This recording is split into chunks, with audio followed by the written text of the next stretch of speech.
1 second, one choice, or says one explosion that changed everything.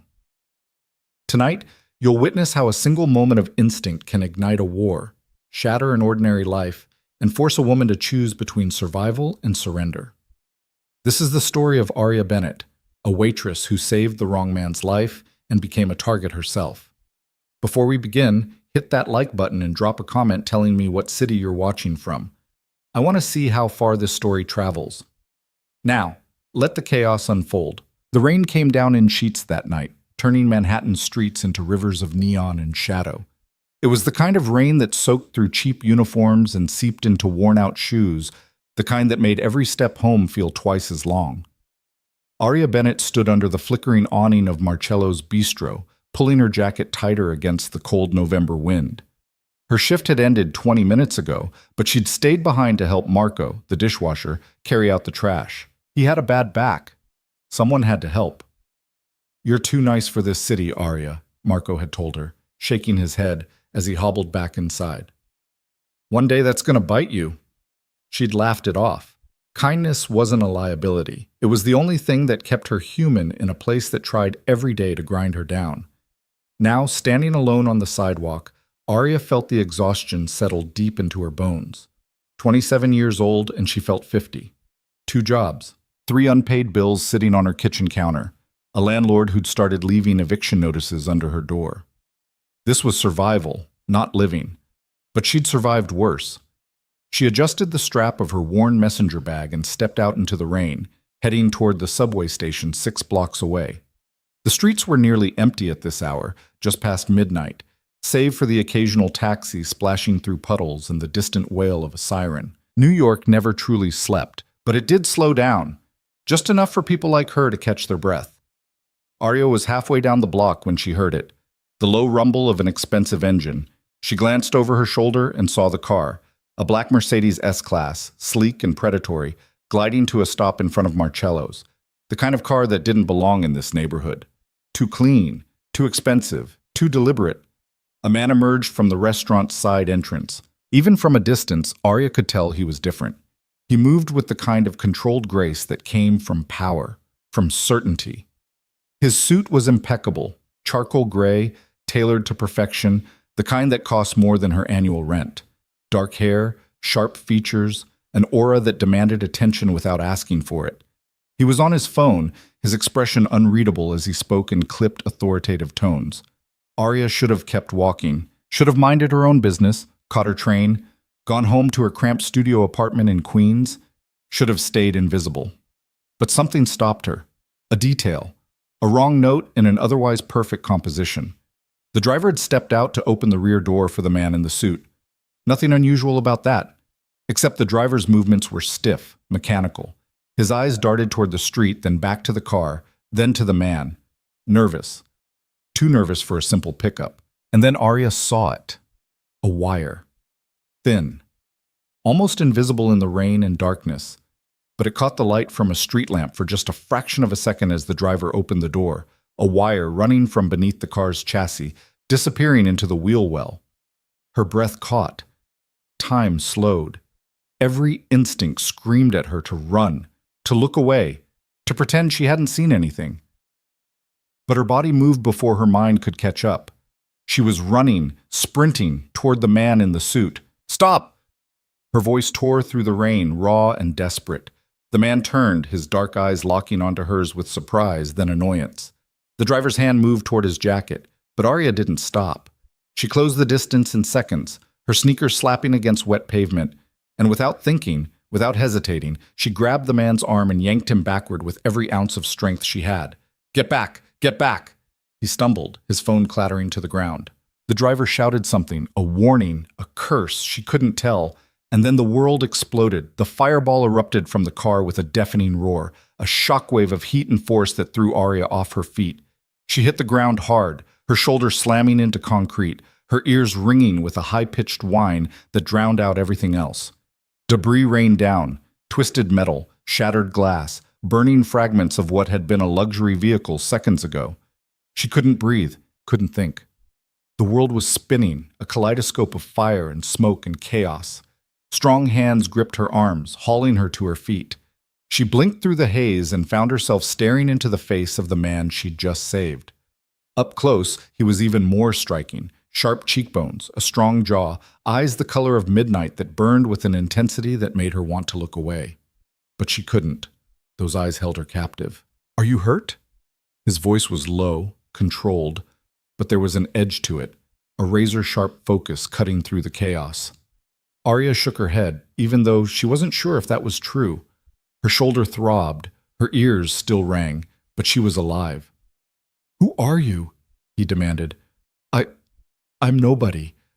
I just—" Her voice cracked. "There was a wire. Under the car. I saw— Luca!" Another man appeared through the smoke, tall, broad-shouldered, wearing a dark suit that was now streaked with ash. He had a gun in his hand, his eyes scanning the street with predatory alertness. "We need to move. Now!" The man, Luca, didn't release Arya's arm. Instead, he pulled her closer, his gaze never leaving her face. "She saw it before I did. She saved my life." The other man's eyes flicked to Arya, then back to Luca. "Then she's coming with us." "What?" "No, I need to go home." "Not an option." The second man's tone left no room for argument. "If they see you, if they know you interfered, you're already dead." Arya's blood turned to ice. "Dead? What are you— Who are you people?" Luca's grip tightened, but not painfully. "Someone just tried to kill me, and you stopped them. That makes you either very brave or very foolish." His eyes narrowed.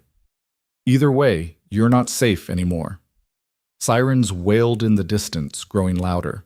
The fire from the destroyed Mercedes cast dancing shadows across the street, painting everything in shades of orange and red.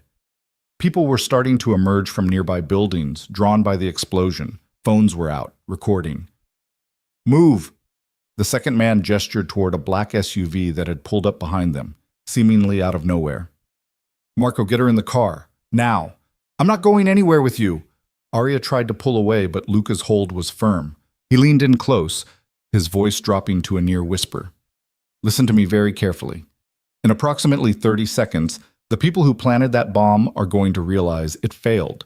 They will see the footage, they will see you, and they will come for you." His eyes bored into hers. "I'm offering you a chance to survive this night. Take it." The weight of his words crashed over her. This wasn't a suggestion. This was a lifeline, and possibly the only one she'd get. Arya's knees felt weak.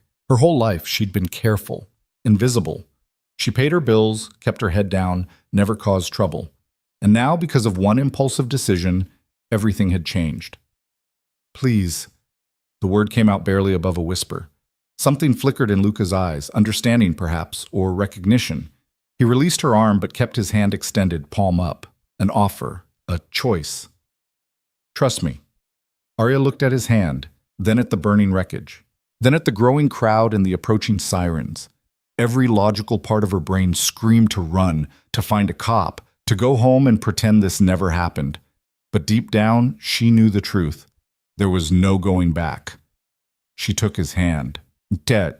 The SUV tore through Manhattan's streets like a bullet, weaving through traffic with surgical precision. Arya sat in the back seat between Luca and the other man, Marco, she'd heard someone call him, her heart hammering so hard she thought it might burst through her ribs. No one spoke. The silence was suffocating, broken only by the hum of the engine and the occasional crackle of a radio transmission in Italian. She caught fragments. Attacco fallito. Testimone. Sicuro. But her high school Italian was too rusty to piece together full sentences. She stole a glance at Luca. He sat perfectly still, his expression carved from stone, staring straight ahead. But his jaw was tight, and there was a tension in his shoulders that suggested controlled rage rather than calm. "Where are you taking me?" Arya finally managed, her voice hoarse. "Somewhere safe," Luca replied without looking at her. "That's not an answer. It's the only one you're getting right now." Marco's phone buzzed. He answered in rapid Italian, his tone clipped and urgent.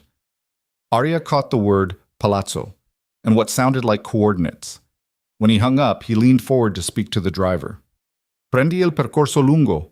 Assicurati che non ci seguano." The driver nodded and took a sharp turn down a side street. Arya's pulse quickened. What did he say? Luca finally turned to look at her.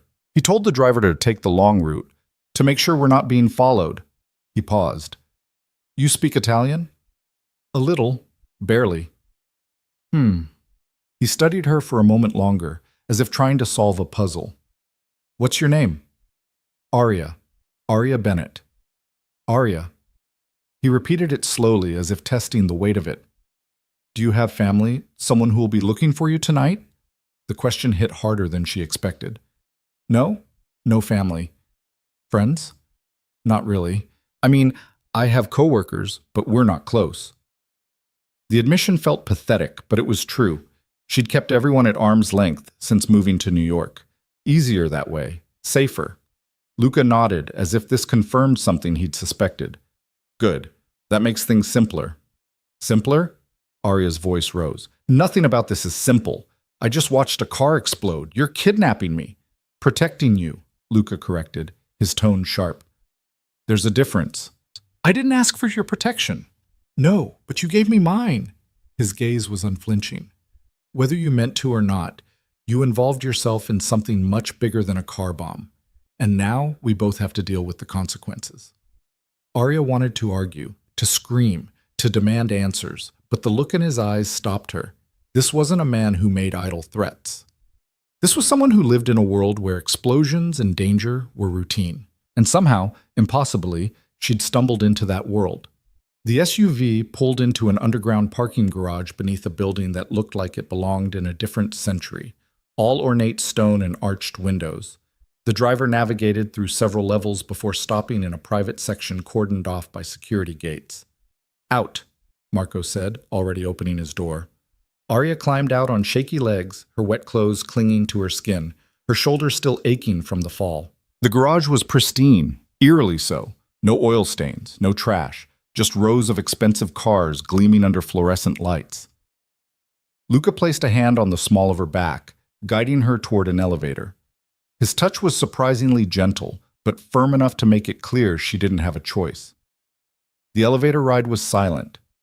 Arya watched the numbers climb, 12, 13, 14, until they stopped at the penthouse level. The doors opened directly into an apartment that took her breath away. Floor-to-ceiling windows overlooked the Manhattan skyline, rain streaking down the glass like tears. The space was massive, open concept with dark hardwood floors, modern furniture that looked like it belonged in a museum, and artwork that probably cost more than she'd earn in a lifetime. Everything was immaculate, cold, beautiful. This is where you live? Arya whispered. One of my residences, Luca said, shrugging off his ruined suit jacket and draping it over a chair. Beneath it, his white shirt was smudged with ash, but still somehow elegant. He rolled up his sleeves, revealing forearms corded with lean muscle. Marco, get her something dry to wear and have Dr. Ricci come up. I don't need a doctor, Arya protested. Luca ignored her, already moving toward a bar in the corner of the room. He poured 2 fingers of amber liquid into a crystal glass and downed it in one smooth motion. Then he poured another and brought it to her. Drink. It's brandy. It'll help with the shock. Arya took the glass with trembling hands. The first sip burned, but the second went down easier. Warmth spread through her chest, dulling the sharp edges of panic. Marco returned with a stack of clothes, sweatpants, a t-shirt, a hoodie, all men's sizes, but clean and dry. Bathroom's down the hall, first door on the left. Arya hesitated, then took the clothes and fled. The bathroom was as luxurious as the rest of the apartment. Marble countertops, a rainfall shower, heated floors. She caught sight of herself in the mirror and barely recognized the woman staring back. Hair plastered to her head, makeup smudged, eyes wide with fear. She changed quickly, her hands still shaking. The clothes were too big, but they were warm. When she emerged, she found Luca standing by the windows, his phone pressed to his ear, speaking in low, rapid Italian. He ended the call when he saw her. Better? She nodded. Can you please tell me what's going on? Luca gestured to the sofa. Sit. Arya sat. He remained standing, his hands clasped behind his back, his posture military straight. My name is Luca Moretti. I run a network of legitimate businesses. real estate, import-export, hospitality, but I also operate in circles where business and other interests intersect. You're in the mafia, Arya said flatly. A faint smile tugged at the corner of his mouth. That's a crude term, but not entirely inaccurate. Her stomach dropped. So the bomb was meant for me, yes. A rival organization has been making moves against my operations for the past 6 months. Tonight was their attempt to remove me from the equation. His eyes hardened. It failed. Because of me. Because of you. Arya swallowed hard. And now they'll come after me. Yes. The single word carried the weight of a death sentence. But why? Her voice cracked. I'm nobody. I didn't see their faces. I don't know anything. You interfered, Luca said simply. In their eyes, that makes you either an ally of mine or a witness they can't afford to leave alive. Either way, I'm dead. Not if I can help it. Arya looked up at him, searching his face for any sign of deception, but all she saw was cold, hard certainty. Why would you help me? You don't know me. You saved my life. He moved closer, his presence commanding the space between them. I don't take that lightly. In my world, debts are sacred. I owe you, and I always pay what I owe. I don't want payment. I just want my life back. That life is gone. His words were brutal, but not unkind. The moment you pulled me away from that car, it ended. I'm sorry, but there's no going back. Tears burned at the corners of Arya's eyes, but she refused to let them fall. She wouldn't cry. Not here. Not in front of him. So what happens now? Now you stay here, under my protection. My people will handle the situation, find out who planted the bomb, neutralize the threat, but that takes time. How much time? Days, maybe weeks. Arya's laugh was hollow. I have a job, 2 jobs, bills to pay. I can't just disappear. You'll be compensated. I don't want your money. Then what do you want? Luca's voice rose for the first time, frustration bleeding through his control. To go back to your apartment and wait for them to find you? To pretend this didn't happen? That's not an option, Arya. Not anymore. The use of her name felt intimate, personal. It threw her off balance. I want... She trailed off, realizing she didn't know how to finish that sentence. What did she want? Safety? Freedom? Her old life? None of those seemed possible anymore. Luca crouched down in front of her, bringing himself to eye level. I know this is terrifying. I know you didn't ask for any of this, but I promise you, I will keep you safe, no matter what it takes. There was something in his voice, in his eyes, that made her believe him. Okay, she whispered. Okay? I'll stay, for now. He nodded, rising to his full height. Smart choice. A knock at the door interrupted them. Marco entered with an older man carrying a medical bag. Dr. Ricci, presumably. Let him check you over, Luca said. Make sure you're not hurt. Arya submitted to the examination in a daze. The doctor was efficient and kind, declaring her bruised but otherwise unharmed. He left a bottle of pain medication and instructions to rest. When he was gone, Marco approached Luca, speaking in a low voice. Abbiamo identificato l'autista. Era uno dei Castellano. Arya caught the name, Castellano. She didn't need a translation to understand the significance. Luca's expression darkened. Sei sicuro? Sì. Al 100%. Bene. Prepara una risposta. Marco nodded and left. Arya stood, her exhaustion warring with curiosity. Who are the Castellano? Luca poured himself another drink. A family I've been at odds with for years. They control the docks, among other things. This was their opening move. And now? Now, I respond. He downed the drink. But that's not your concern. Your concern is staying alive and staying out of sight. For how long? He met her gaze. As long as it takes. The first night was the hardest. Arya lay in the guest bedroom, a room larger than her entire apartment, with a bed so soft it felt like floating, and stared at the ceiling, unable to sleep. Every time she closed her eyes, she saw the explosion, felt the heat, heard the roar. She'd saved a man's life. and lost her own in the process. Somewhere around 4 a.m., she finally drifted off, only to be jolted awake by nightmares, twisted metal, flames, faceless men chasing her through dark streets. When dawn broke, pale and gray through the rain-streaked windows, Arya dragged herself out of bed and ventured into the main living area. Luca was already awake, seated at a dining table with a laptop and several phones, his expression focused. He'd changed into a fresh suit, navy this time, with a crisp white shirt and no tie. He looked like he'd slept 8 hours, though Arya suspected he'd slept as little as she had. "Coffee?" he offered, nodding toward a gleaming espresso machine on the counter. "Please." He stood and moved to the machine with practiced ease, pulling a perfect shot and handing it to her in a delicate porcelain cup. "Sugar? Milk?" "Black is fine." He raised an eyebrow. "Strong constitution." "I'm a waitress. I live on coffee." "Lived," he corrected gently. Past tense. The reminder stung, but she didn't argue. She took a sip, rich, bold, infinitely better than the diner sludge she was used to, and let the caffeine work its magic. "Did you sleep?" Luca asked. "Not really. You?" "Enough." They stood in silence for a moment, the city waking up beyond the windows. From this height, Manhattan looked almost peaceful. Tiny cars moving through streets, people starting their days, oblivious to the violence that had unfolded the night before. "What happens today?" Arya asked. "Today, you rest, recover. Tomorrow, we'll talk about next steps." "Next steps? You can't stay here indefinitely. It's not practical. So we'll need to find a longer-term solution." "Like what?" "I'm working on it." Before she could press further, Marco entered, holding a tablet. "Luca, you need to see this." Luca took the tablet, his expression hardening as he scanned whatever was on the screen. Then he handed it to Arya.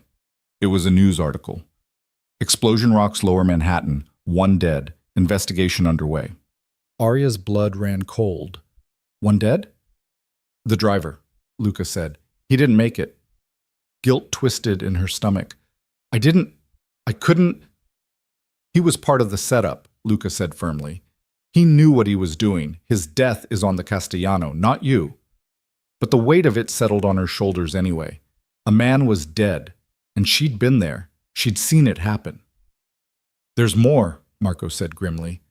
He tapped the screen, pulling up a grainy video. Arya's heart stopped. It was security footage from the street. Timestamp 12:47 a.m. And there she was, running toward Luca, grabbing his arm, pulling him back. The explosion, the chaos. Her face was visible, clear as day. "They have this?" she whispered.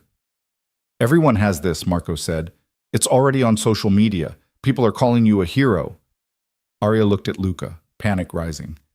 "You said they'd see the footage. You said they'd come for me." "I did, and they will." His voice was calm, but his eyes burned with intensity, "which is why we're moving you, tonight." "Moving me where?" "Somewhere safer, somewhere they won't think to look." "And where is that?" Luca's smile was cold, almost predatory. "You'll see, on." By nightfall, Arya found herself in another SUV, this time heading out of the city. The rain had finally stopped, leaving the streets slick and reflective under the glow of streetlights. Luca sat beside her again, silent and watchful. Marco drove, another armed guard in the passenger seat. "Where are we going?" Arya asked for the 3rd time. "Connecticut," Luca finally answered. "I have a property there, private, secure." "You have a lot of properties. I believe in being prepared." The drive took just over an hour. They left the chaos of the city behind, trading skyscrapers for trees, concrete for open space.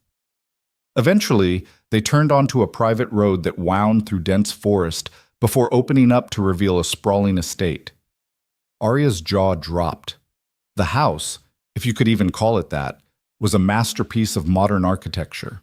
All glass and steel in clean lines, perched on a hillside overlooking Long Island Sound. Lights glowed from within, warm and inviting against the dark landscape. "This is yours?" she breathed. "One of my favorites," Luca admitted. "I come here when I need to think." They parked in a circular driveway, and Luca led her inside. The interior was just as stunning as the exterior: high ceilings, open spaces, art that looked like it belonged in galleries. But unlike the Manhattan penthouse, this place felt lived in. Warmer, more personal. There are 5 bedrooms upstairs, Luca said, gesturing toward a floating staircase. Pick whichever you like. The kitchen is fully stocked. Security is posted outside. You won't see them, but they're there. How long will I be here? As long as necessary. Arya turned to face him. You keep saying that, but what does it actually mean? Days, weeks, months? Luca's expression softened, just slightly. I'm working on ending this quickly, but these things take time. What things? He hesitated, as if deciding how much to tell her. Finally, he said, War. The word hung in the air between them. You're going to war, Arya said slowly, because of what happened last night. I was already at war, Luca corrected. Last night just brought it into the open. And me? You're collateral damage they'll try to exploit. His jaw tightened. I won't let that happen. Arya didn't know what to say to that. This man, this dangerous, powerful man, had appointed himself her protector, and she didn't know whether to feel grateful or terrified. Get some rest, Luca said, his tone gentle. We'll talk more tomorrow. He turned to leave, but Arya's voice stopped him. Luca. He glanced back. Thank you for keeping me safe. Something flickered in his eyes. Surprise, maybe, or something deeper. You saved my life, Arya. This is the least I can do. And then he was gone, leaving her alone in a palace that wasn't hers, trapped in a life she didn't choose, wondering how a single moment of instinct had led her here.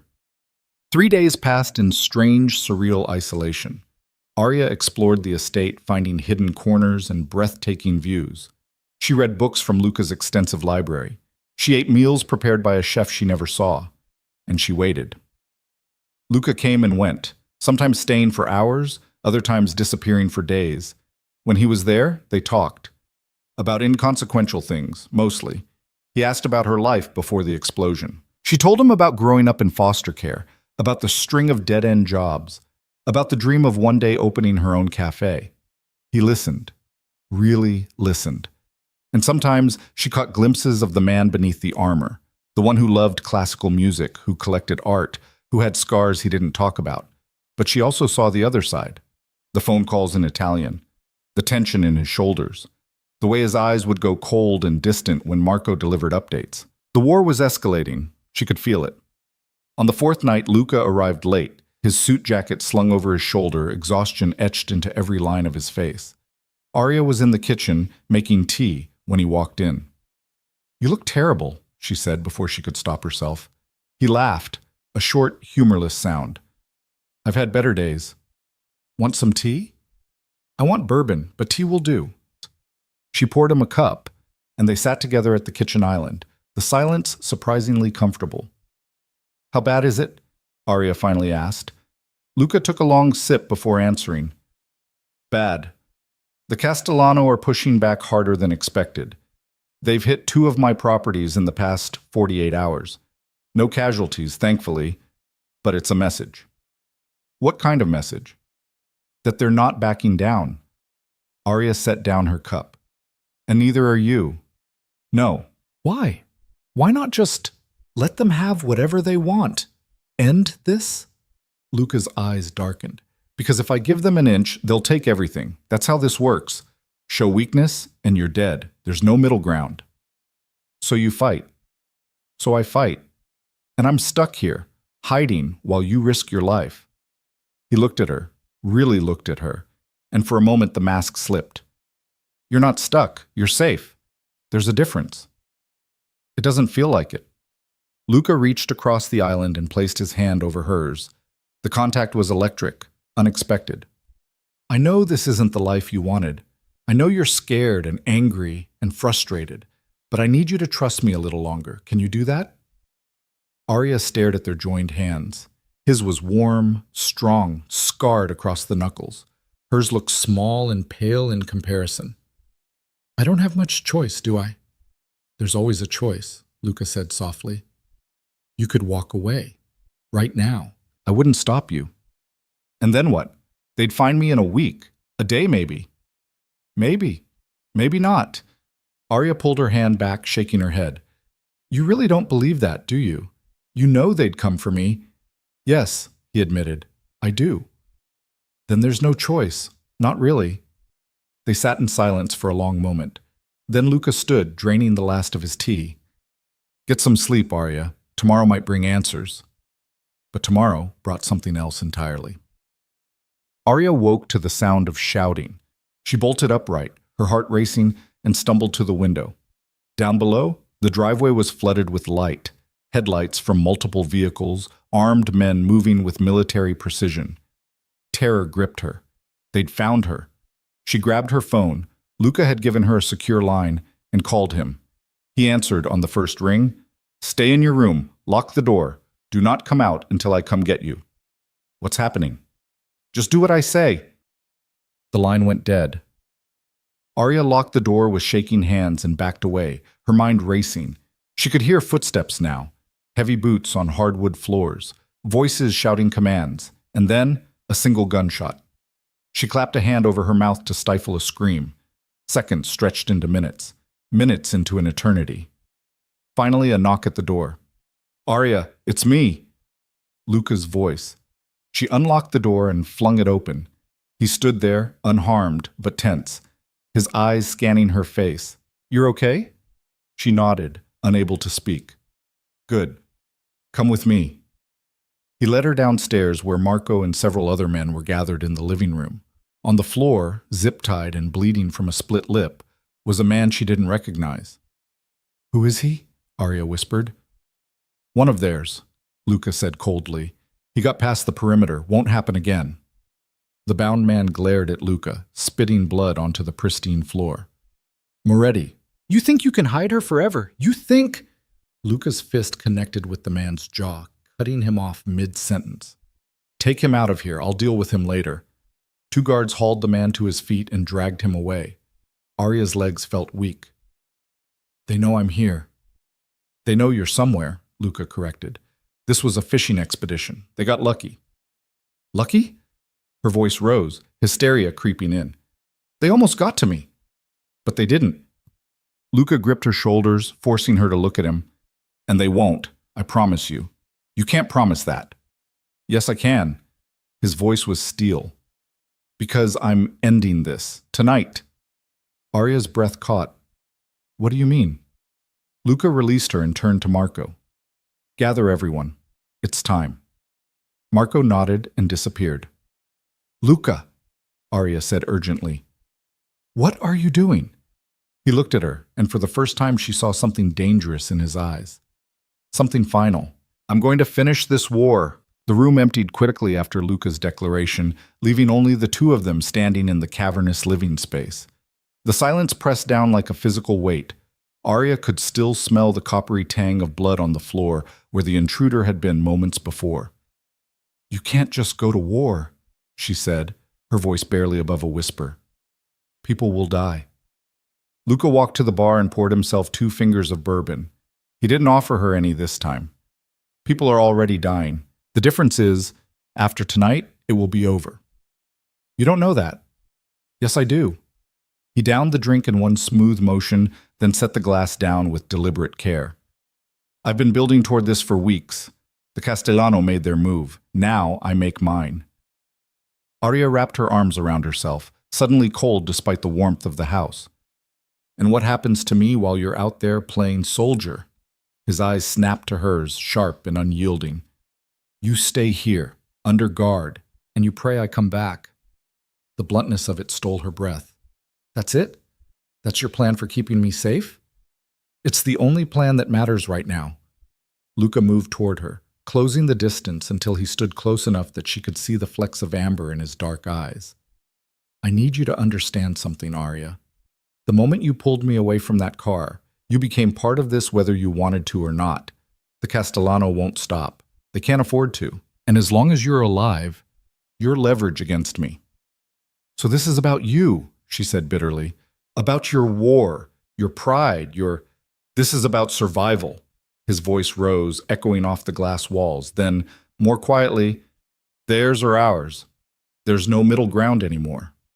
Arya wanted to argue, to rail against the unfairness of it all, but the exhaustion in his face stopped her. This man, this powerful, dangerous man, looked worn down in a way that had nothing to do with physical fatigue. He carried the weight of decisions she couldn't fathom, consequences that rippled far beyond her understanding. "How long?" she asked finally. "How long what?" "How long until it's over, one way or another?" Luca's jaw tightened. 48 hours. Maybe less. "And if you lose, I won't. But if you do, then Marco has instructions to get you out. New identity, new city, new life. You'll disappear so completely they'll never find you." The matter-of-fact way he said it made her stomach clench. "You've thought this through. I think everything through." He reached out, his fingers brushing her cheek so gently it felt like a ghost touch. "I won't let them hurt you, Arya, no matter what happens to me." Before she could respond, Marco reappeared in the doorway. "We're ready." Luca's hand dropped. The softness in his expression vanished, replaced by the cold mask of a commander preparing for battle. He nodded once and turned to leave. "Luca." He paused, but didn't look back. "Come back alive," Arya said, hating how small her voice sounded. "I intend to." And then he was gone. But the hours that followed were torture. Arya paced the living room like a caged animal, unable to sit still, unable to think about anything except what was happening out there in the dark. Marco had left 2 guards posted inside, silent, stoic men who watched her with professional detachment, and she knew there were more scattered throughout the property. She tried to distract herself, turned on the television, but the mindless chatter of late-night talk shows felt obscene. Picked up a book, but the words blurred together meaninglessly. Made tea she didn't drink. Around 3 in the morning, exhaustion finally dragged her to the couch. She curled up under a throw blanket, telling herself she'd just rest her eyes for a moment. She dreamed of fire and smoke, of Luca's face disappearing into darkness, of running through endless corridors that led nowhere.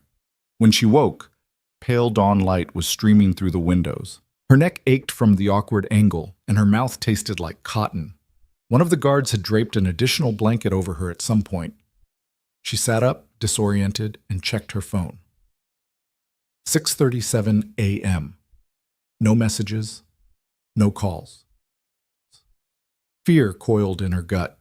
She approached the nearest guard, a man built like a linebacker with a scar running through his left eyebrow. "Have you heard anything?"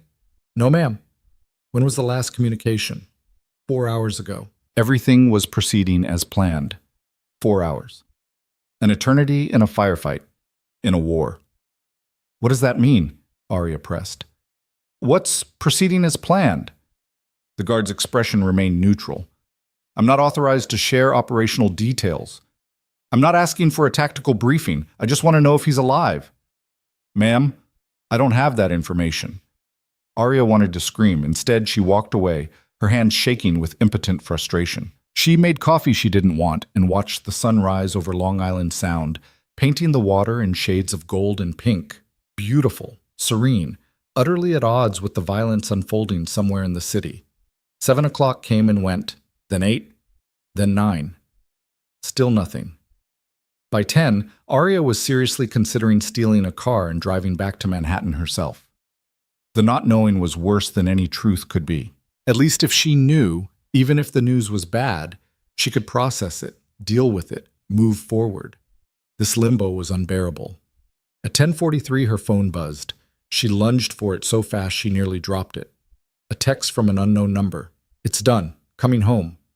Relief flooded through her so intensely her knees went weak. She sank into the nearest chair, clutching the phone like a lifeline. He was alive. It was over. The guards must have received similar communication because they visibly relaxed, their rigid postures easing slightly. "When will he be here?" Arya asked. Scarface checked his own phone. "ETA 90 minutes. 90 minutes. She could survive 90 minutes. She used the time to shower and change, trying to wash away the grime of fear and sleeplessness.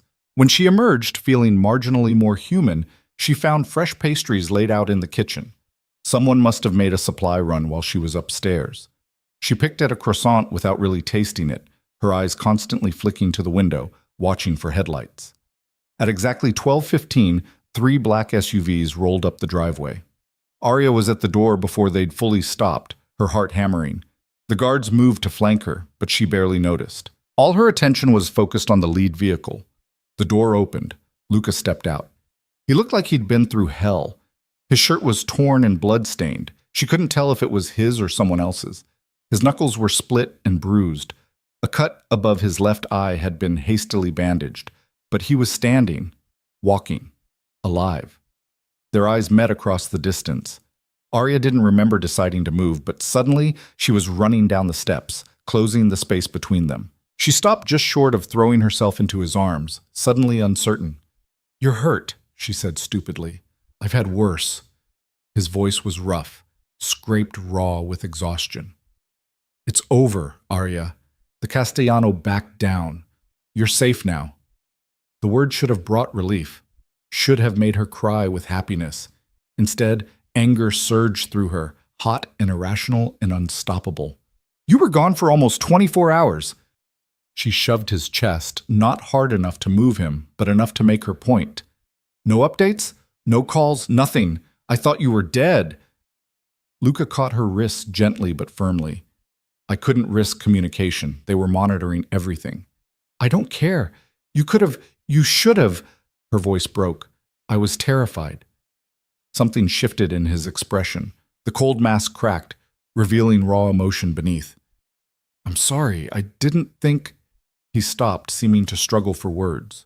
"I'm not used to having someone worry about me." "Well, get used to it," Arya snapped, then immediately felt foolish. What was she saying? What claim did she have on this man's safety, on his life? But Luca was smiling, a real smile, small but genuine. "Noted." Marco approached, tactfully clearing his throat. "Boss, we should get you inside. Dr. Ricci is waiting." Luca nodded but didn't release Arya's wrists. "Walk with me?" She let him guide her back into the house, acutely aware of his touch, of the warmth of his hands on her skin. Inside, the controlled chaos of aftermath unfolded around them. Men moving equipment, checking perimeters, coordinating next steps. But Luca led her past all of it, up the stairs to a private office she hadn't seen before. He closed the door behind them, muffling the noise from below. "Tell me what happened," Arya said. Luca leaned against the desk, wincing slightly. "We hit 3 of their operations simultaneously. Shut down their drug distribution, their gambling houses, their weapons storage. By dawn, they'd lost millions in product and infrastructure. You destroyed their business. I crippled it, enough to bring them to the negotiating table. And they just agreed? Just like that?" "Not exactly." Luca's smile was sharp, predatory. "There was some convincing required. But ultimately, they saw reason. The war was costing them more than they could afford to lose. They withdrew their claim on my territory and retracted the bounty on you." Arya absorbed this, trying to reconcile the elegant, controlled man in front of her with someone capable of the violence he was describing. "People died, didn't they?" "Yes." "How many?" "Does it matter?" "To me?" "Yes." Luca studied her for a long moment. 4 of theirs, 2 of mine. All soldiers who knew the risks when they signed up. 6 lives. Gone. Because of a war she'd inadvertently escalated by saving one man's life. "I can see you blaming yourself," Luca said quietly. "Don't. This was inevitable. The Castellano and I have been circling each other for years. The bomb was just the spark. If it hadn't been that, it would have been something else. But it was that. It was me. No, it was them." He pushed off the desk and crossed to her, his movements deliberate despite his injuries. "They chose violence. They chose escalation. You chose to save a life. Don't let their choices become your burden." Arya wanted to believe him, desperately. But the weight of those 6 deaths pressed down on her regardless. A knock interrupted them. Dr. Ricci entered, medical bag in hand, and immediately began tisking over Luca's injuries. "You need stitches for this," he said, examining the cut above Luca's eye, "and possibly an X-ray for these ribs." "Later," Luca said. "Now," the doctor insisted, "or I'm calling your mother and telling her you're being difficult." Luca's expression turned almost comically alarmed. "You wouldn't." Try me. Arya couldn't help it. She laughed. The sound surprised her, bubbling up unexpectedly. Both men looked at her. Sorry, she said, pressing a hand to her mouth. It's just, you're terrified of your mother? You've never met my mother, Lucas said darkly. The woman once made a grown man cry just by looking at him. She sounds formidable. That's a diplomatic way of putting it. Dr. Ricci shooed Arya toward the door. Give us some privacy. This won't take long. She retreated to the hallway, still smiling despite everything. The idea of Luca, powerful, dangerous Luca, being intimidated by his mother was oddly humanizing. Downstairs, she found Marco coordinating the security detail. He looked up when she approached. He's really okay? She asked. He'll be fine. Luca's survived worse. How much worse? Marco's expression turned guarded. That's his story to tell, not mine. Fair enough. Arya wandered into the kitchen, suddenly ravenous now that the adrenaline was fading. She made herself a proper meal, scrambled eggs, toast, fresh fruit, and ate mechanically while her mind processed everything. It was over. The war. The threat. She was safe. So why didn't she feel relieved? Maybe because safe came with strings attached. She was safe because Luca had made her safe. Because he'd declared war on her behalf. Because 6 men had died to secure her freedom. That kind of debt wasn't measured in money or favors. It was deeper. More fundamental. She was washing her plate when Luca appeared, freshly bandaged and wearing clean clothes. He moved stiffly, favoring his right side. The ribs, she guessed. Dr. Ricci says I'll live, he announced. That's good news. He also says I need bed rest for at least 48 hours. Will you actually rest? Luca's smile was wry. Unlikely, but I'll try. They stood in awkward silence for a moment. Then Luca said, I need to talk to you about what happens next. Arya's stomach tightened. Okay. The immediate threat is gone. The Castellano have agreed to a ceasefire. But that doesn't mean you can just go back to your old life. I figured. Your face is all over the news, social media. People know you saved me. Some think you're a hero. Others, people in my world, see you as connected to me.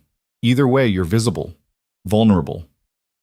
So I need to disappear, Arya said flatly. Not disappear, just relocate. Start fresh somewhere the attention won't follow. Where? Wherever you want. I have resources in a dozen cities. Pick one and I'll set you up. New apartment, new job, new identity if necessary. Whatever you need to build a life. It was generous. More than generous. And yet, the thought of leaving, of starting over again in another strange city, made her chest tight with something she couldn't name. What if I don't want to leave? The words came out before she'd fully thought them through. Luca blinked, clearly surprised. What? What if I want to stay? Here, or in New York, near you. Arya, that's not a good idea. Why not? Because my world is dangerous. You've seen that firsthand. The peace with the Castellano is fragile. There will be other threats, other wars. I can't... He stopped, jaw working.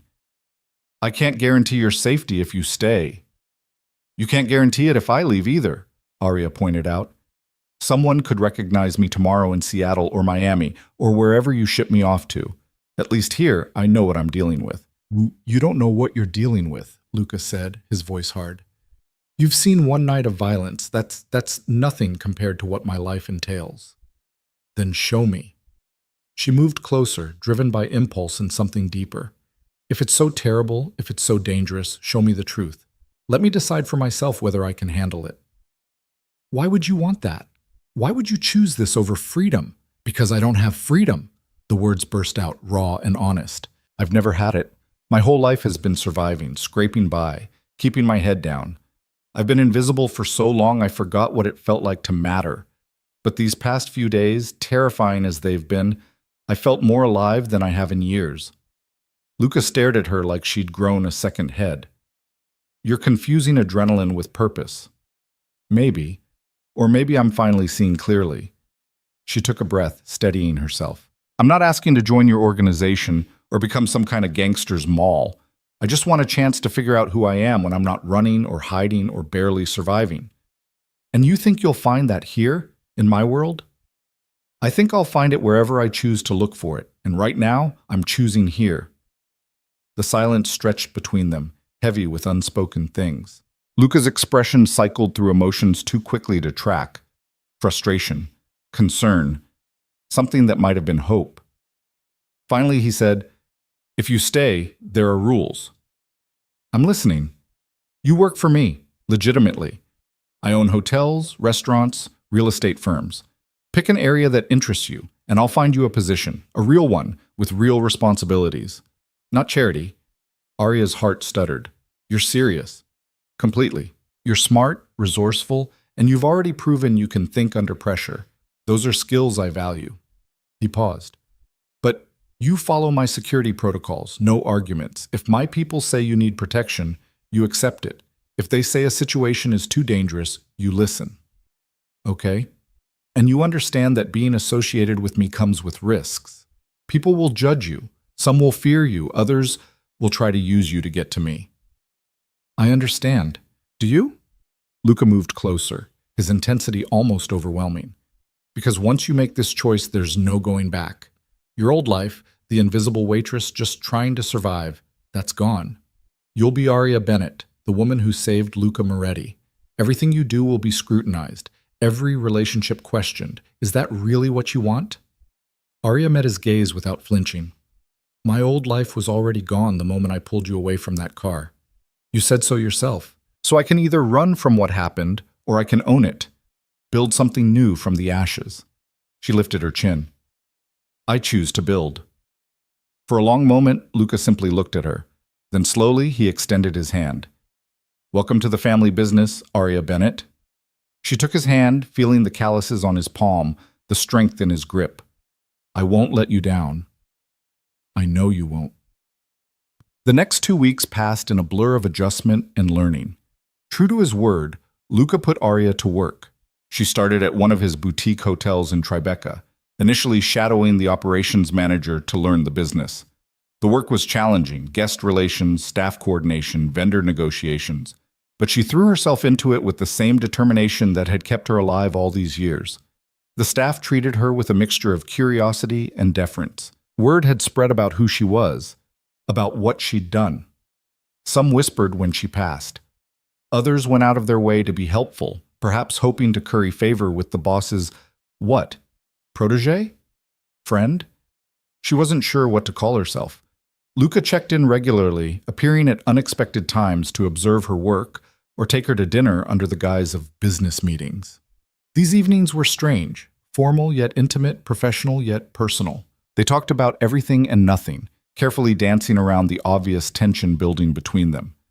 He was teaching her, she realized, not just about business, but about his world, the unspoken codes, the careful hierarchies, how to read a room, how to project authority, how to know when someone was lying. "You have good instincts," he told her one evening over wine at a restaurant where the staff knew him by name and never brought a bill. "You read people well. That's rare." "Growing up in foster care teaches you to watch for danger," Arya said. "You learn to spot the adults who mean well and the ones who don't. The kids who'll have your back and the ones who'll steal your stuff the second you turn around. Survival skills. The best education I ever got." Luca smiled at that. "My mother would say the same thing. She grew up in Naples with nothing, taught herself to read by stealing newspapers from cafe trash bins.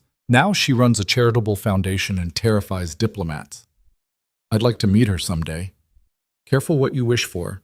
She'll either love you or eat you alive, possibly both." Arya laughed, then sobered. "Do you think she'd approve of me working for you?" "My mother approves of anyone who works hard and doesn't take my nonsense. So yes, I think she'd like you very much." The warmth in his voice made something flutter in Arya's chest. She pushed the feeling down, reminding herself that this was business. Professional. Nothing more. But that became harder to maintain as the days turned into weeks. There were small moments that felt like more. The way Luca's hand would brush hers when he handed her documents.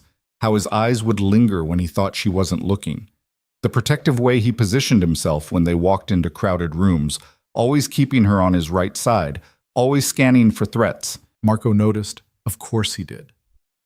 "You're playing with fire," he told Arya one afternoon when Luca was in a meeting. They were in the hotel lobby, reviewing inventory reports. I don't know what you're talking about, Arya said, not looking up from her tablet. Yes, you do, and so does he. The question is what you're both going to do about it. Nothing. There's nothing to do about it. I work for him, that's all. Marco snorted. Keep telling yourself that. It's true. Arya, I've known Luca for 15 years. I've seen him with women, beautiful women, powerful women, women who threw themselves at him. He was always polite, sometimes interested, but never... He paused, searching for the word. Never protective. Not like he is with you. That's different. I saved his life. He feels responsible. Responsibility doesn't make a man look at a woman the way he looks at you. Arya finally glanced up. And how does he look at me? Marco's smile was knowing. Like you're the most dangerous thing in his world, and the most precious. Before Arya could respond, Luca emerged from the elevator with two businessmen in expensive suits. They were laughing about something. The deal clearly concluded successfully. Luca's eyes immediately found Arya across the lobby, and his expression softened in that subtle way she'd come to recognize. Her heart did that traitorous flutter again. Marco leaned in close. See? Dangerous and precious. He walked away before she could argue. That night, Luca invited her to his penthouse for what he called a celebration of her first month of employment. She almost declined. The intimacy of being alone with him in his personal space felt like crossing a line. But curiosity won out. The penthouse looked different than she remembered from that first chaotic night. Softer somehow, more lived in. There was music playing, something classical and haunting, and candles on the dining table where dinner had been set for two. This is very fancy for a business dinner, Arya said, trying to keep her tone light. You've worked hard. You deserve fancy. Luca pulled out her chair. Besides, I wanted to give you something. You've already given me everything. A job, security, a future. This is different. He disappeared into another room and returned carrying a small wooden box, ornately carved and clearly very old. He set it on the table in front of her. What is it? Arya asked, almost afraid to touch it. Open it. She lifted the lid carefully. Inside, nestled in velvet, was a pendant, a delicate silver chain holding a small locket in the shape of a bird in flight. Her breath caught. How did you... You mentioned once that your mother used to wear a locket like this, that it was lost when you entered the foster system. Luca's voice was gentle. I had my people search. It took some time, but we found it. Or rather, we found it had been sold to a pawn shop in Brooklyn 20 years ago, then to a collector, then to an estate sale. I bought it back.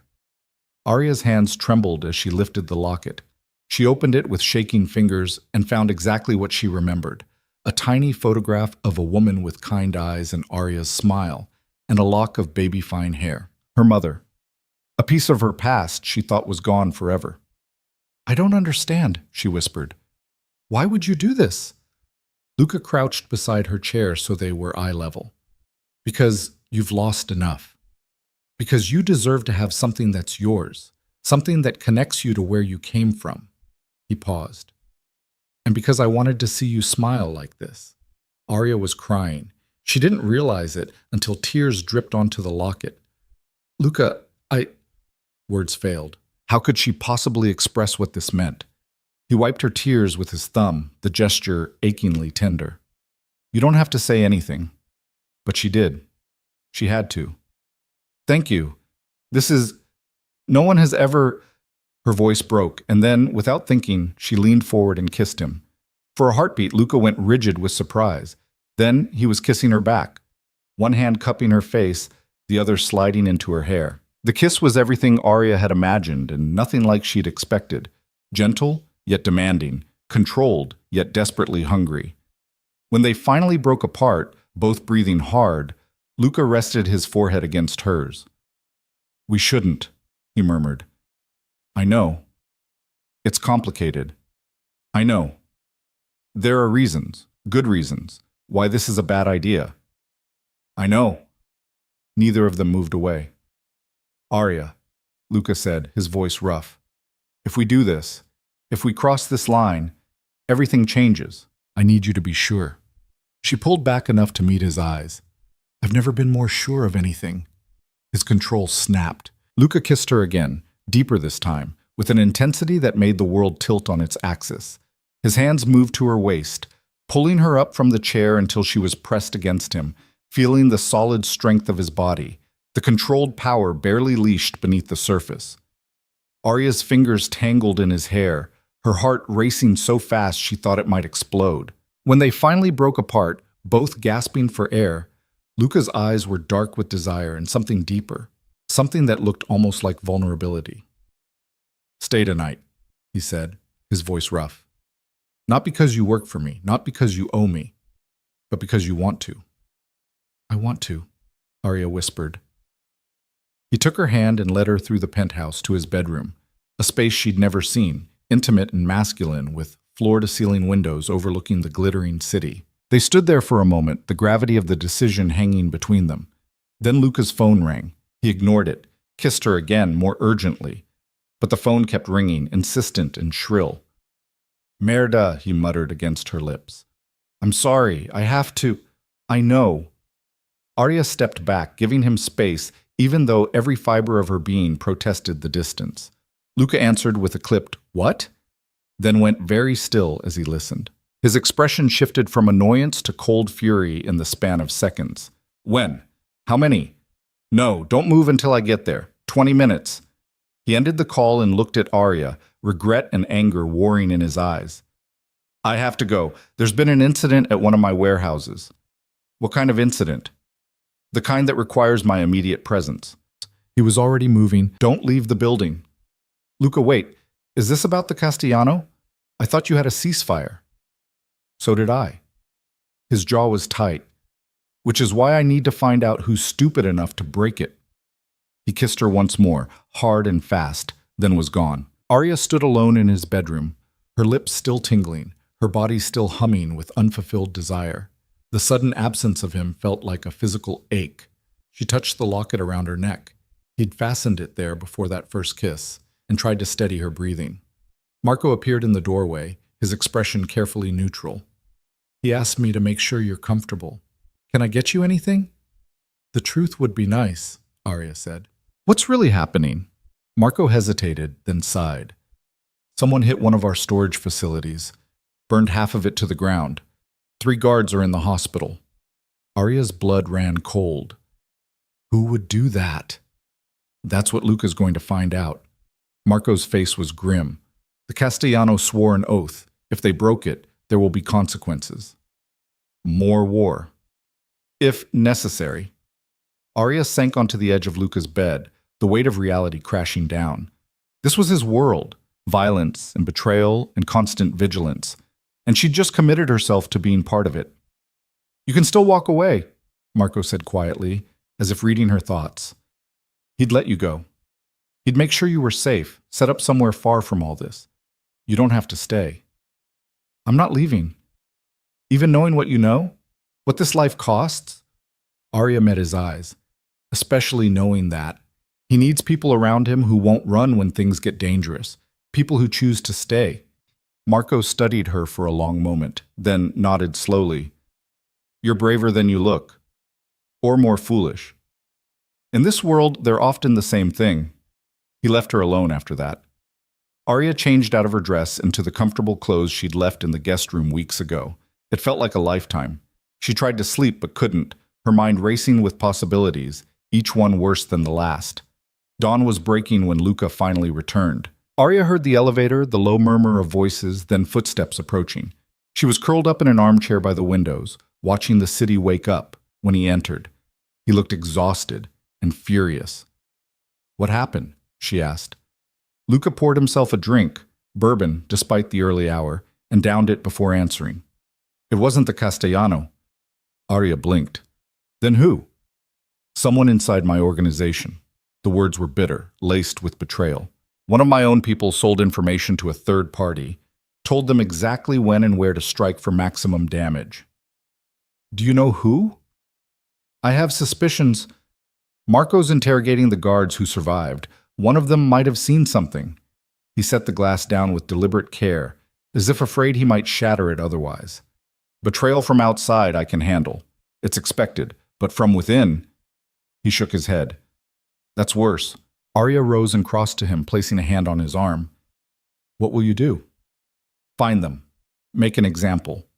His eyes were cold, utterly merciless. No one betrays me and lives. The casual way he said it should have terrified her, should have sent her running. Instead, she understood. In his world, mercy was weakness. Betrayal demanded blood. I'm sorry, she said softly. Luca's expression softened fractionally. He pulled her into his arms, holding her close, his face buried in her hair. This is what my life is, Arya. Constant threats, constant vigilance. People trying to take what's mine, destroy what I've built. He pulled back to look at her. Last night, what almost happened between us, I need you to understand that being with me means accepting all of this. The danger, the violence, the impossible choices. I know. Do you? Really? His grip tightened. Because it's not romantic. It's not some adventure. People die, people I care about. And one day, it could be you. It could be me crossing the street tomorrow, Arya countered. Or getting sick. Or any one of 1,000 random disasters. Life doesn't come with guarantees, Luca. At least with you, I know what I'm choosing. He searched her face, looking for doubt, for fear, for any sign she didn't mean it. Whatever he saw must have satisfied him because he kissed her, gentle this time, almost reverent.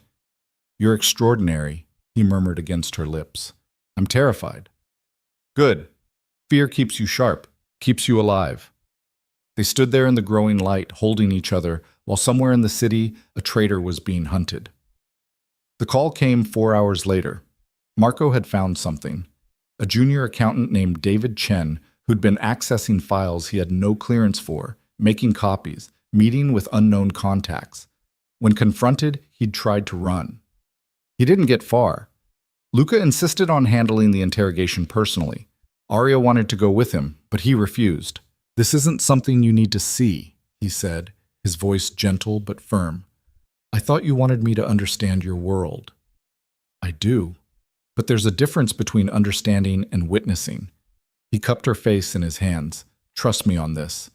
Some things can't be unseen. So she stayed behind, pacing the penthouse like a caged animal, Marco's words from earlier echoing in her head. Dangerous and precious. That's what she was to Luca. And maybe what he was becoming to her. When Luca returned hours later, there was blood on his shirt. He saw her look and said simply, he talked. And then? And then he stopped being a problem. Arya swallowed hard. Who was he working for? A smaller family trying to make a name for themselves. The Russos. They thought if they could weaken me enough, they could move in on my territory. Luca stripped off the blood-stained shirt with mechanical efficiency. They were wrong. What are you going to do? Send a message. Tomorrow night. He looked at her, his eyes hard. I need you to stay here. With full security. Don't go to the hotel. Don't go anywhere until I say it's clear. Luca, this isn't negotiable, Arya. The Russos know about you now. Chen told them everything, that you saved my life, that you work for me, that you're... He stopped, jaw working. That I'm what? Important to me. The admission seemed to cost him something. Which makes you a target. Again. The familiar fear crept back, cold and insidious. She'd thought this was over. Thought she was safe. But safety in Luca's world was an illusion, fragile and temporary. How long? She asked. 24 hours. Maybe less if things go smoothly. And if they don't? Luca crossed to her, still shirtless, his skin marked with scars she'd never noticed before. Evidence of a life lived on the edge of violence. Then I'll do whatever it takes to end this, permanently. He kissed her, hard and possessive, as if trying to brand the memory of her into his skin. When they broke apart, he pressed his forehead to hers. I need you to promise me something, he said. What? If something goes wrong, if I don't come back, you take the out I'm giving you. New identity, new life. Marco has everything prepared. You disappear, and you never look back. Don't talk like that. Promise me, Arya. She wanted to refuse, wanted to tell him that she'd fight, that she'd find whoever hurt him and make them pay. But the look in his eyes stopped her. This was important to him, maybe the most important thing. I promise, she whispered. Good. He kissed her once more, then pulled away. I need to prepare. Try to rest. Rest proved impossible.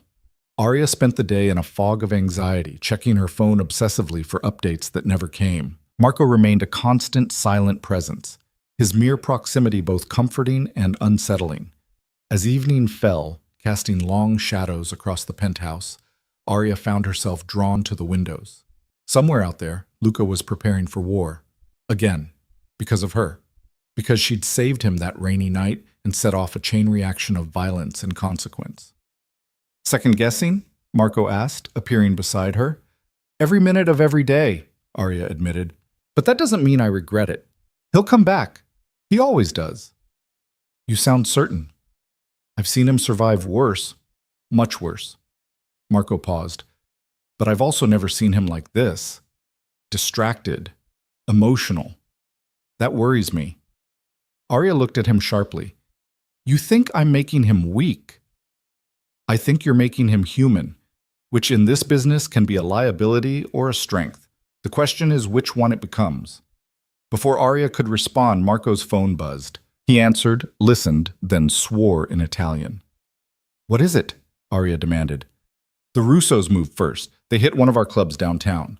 Casualties reported. He was already moving, barking orders into his phone in rapid Italian. Where's Luca? En route. He's calling in everyone. This is it. Full escalation. Arya's stomach dropped. How bad? Marco's expression was grim. Bad enough that he's authorized lethal force. No prisoners, no mercy. The next hours were torture. Arya paced, unable to sit still, while Marco coordinated from the penthouse. His phone never stopped ringing. Updates, orders, confirmations. She caught fragments. 3 dead at the club. Russo's main warehouse surrounded. Luca's team in position. Then suddenly, silence. Marco stood frozen, phone pressed to his ear, his face pale. What? Arya's voice came out as a whisper. What happened? Gunfire heavy. They walked into an ambush. He listened more, his expression shifting from shock to cold fury. Luca's hit. The world tilted. How bad? Unknown. They're extracting now. Arya's legs gave out. She sank onto the couch, her vision tunneling. This couldn't be happening, not after everything, not when she'd just found something worth fighting for. Marco was shouting into the phone now, demanding updates, coordinating emergency response. But Arya barely heard him. All she could think about was Luca, bleeding somewhere in the dark, possibly dying because he'd been distracted by her. Because loving her, if that's what this was, had made him vulnerable. 20 minutes felt like 20 years. When the elevator finally opened, Arya was on her feet instantly. Dr. Ricci rushed in first, medical bag in hand, followed by 2 of Luca's men supporting him between them. Luca was conscious, but barely, his face ashen, his shirt soaked with blood. He'd been shot in the shoulder and possibly the side. It was hard to tell through all the blood. Dining table, Dr. Ricci commanded. Now. They laid Luca out on the table where just last night they'd shared dinner and kisses and possibilities. The contrast was obscene. Arya tried to approach, but Marco held her back. Let the doctor work. I need to eat. You need to stay out of the way. Dr. Ricci cut away Luca's shirt, revealing the damage. 1 bullet hole in the shoulder, another that had grazed his ribs. So much blood. Too much. Luca's eyes found hers across the room. Arya, he managed, his voice weak. She broke free from Marco's grip and rushed to his side, taking his hand. I'm here. I'm right here. Sorry, promised I'd come back. Didn't specify in what condition. Don't joke, not now. Not joking, just trying not to scream while the good doctor digs around in my shoulder. Doctor. Ricci was indeed probing the wound, extracting the bullet with practiced efficiency. Luca's grip on Arya's hand tightened to the point of pain, but he didn't make a sound. Shoulders clean, Dr. Ricci announced. Ribs just grazed. You're lucky. Another inch, and you'd have a collapsed lung. Luck, Luca muttered. Right. The doctor began stitching, his movements quick and precise. Arya watched, unable to look away from the needle pulling flesh together, sealing the wound. This was real. Not a movie, not a story. Real blood, real pain, real possibility of loss. When Dr. Ricci finally finished and began bandaging, Arya let out a breath she hadn't realized she'd been holding. He'll need rest, the doctor said, washing his hands. Absolute rest. No stress, no exertion. And someone needs to watch him for signs of infection. I will, Arya said immediately. Luca tried to sit up and immediately regretted it, gasping in pain. The Russos handled, Marco said, appearing with a tablet. We took their warehouse, captured 18 of their people. Russo himself is dead. Took a bullet trying to escape. Dead. Luca processed this. Good. The others? Waiting for your orders. Let them go. Marco blinked. Boss? Let them go. With a message. The war is over. The Russos are finished. Anyone who wants to challenge me next can look at what happened to them and ask themselves if it's worth it. That's surprisingly merciful. I'm tired of bloodshed. Luca's eyes found Arya again. Tired of risking what matters for territory and pride. Marco looked between them, understanding dawning. I'll handle it. When they were alone, Dr. Ricci had left strict instructions and a bottle of pain medication. Arya helped Luca to the bedroom. He moved slowly, every step clearly agony, but he refused to be carried. Stubborn man, she muttered. It's part of my charm. You got shot. There's nothing charming about that. I've been shot before. That doesn't make me feel better. Luca eased himself onto the bed with a pained grunt. I know. I'm sorry. I knew the ambush was possible. Should have been more careful. You should have sent someone else. I couldn't. This was personal. The Russos came after what's mine. I had to respond personally. Arya sat beside him, careful not to jostle his injuries. What's yours? She repeated softly. You mean me? Yes. No hesitation? No equivocation. Just simple truth. She touched his face, tracing the line of his jaw, feeling the stubble rough against her palm. You almost died tonight. But I didn't. You could have. Arya, no, let me say this. She took a shaky breath. When Marco said you'd been shot, I felt like someone had ripped my heart out. And I realized that somewhere between that first night and now, you stopped being the dangerous stranger who saved me. You became more. Luca's good hand came up to cover hers. More? Everything, she whispered. You became everything. The admission hung between them, fragile and powerful. Luca pulled her down gently until her head rested on his uninjured shoulder. I love you, he said quietly. I've been trying not to. Trying to keep distance, maintain control. But I can't. I love you, Arya Bennett, and that terrifies me more than any bullet. Tears spilled down Arya's cheeks.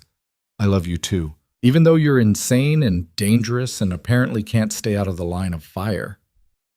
That last part wasn't my fault. It's never your fault.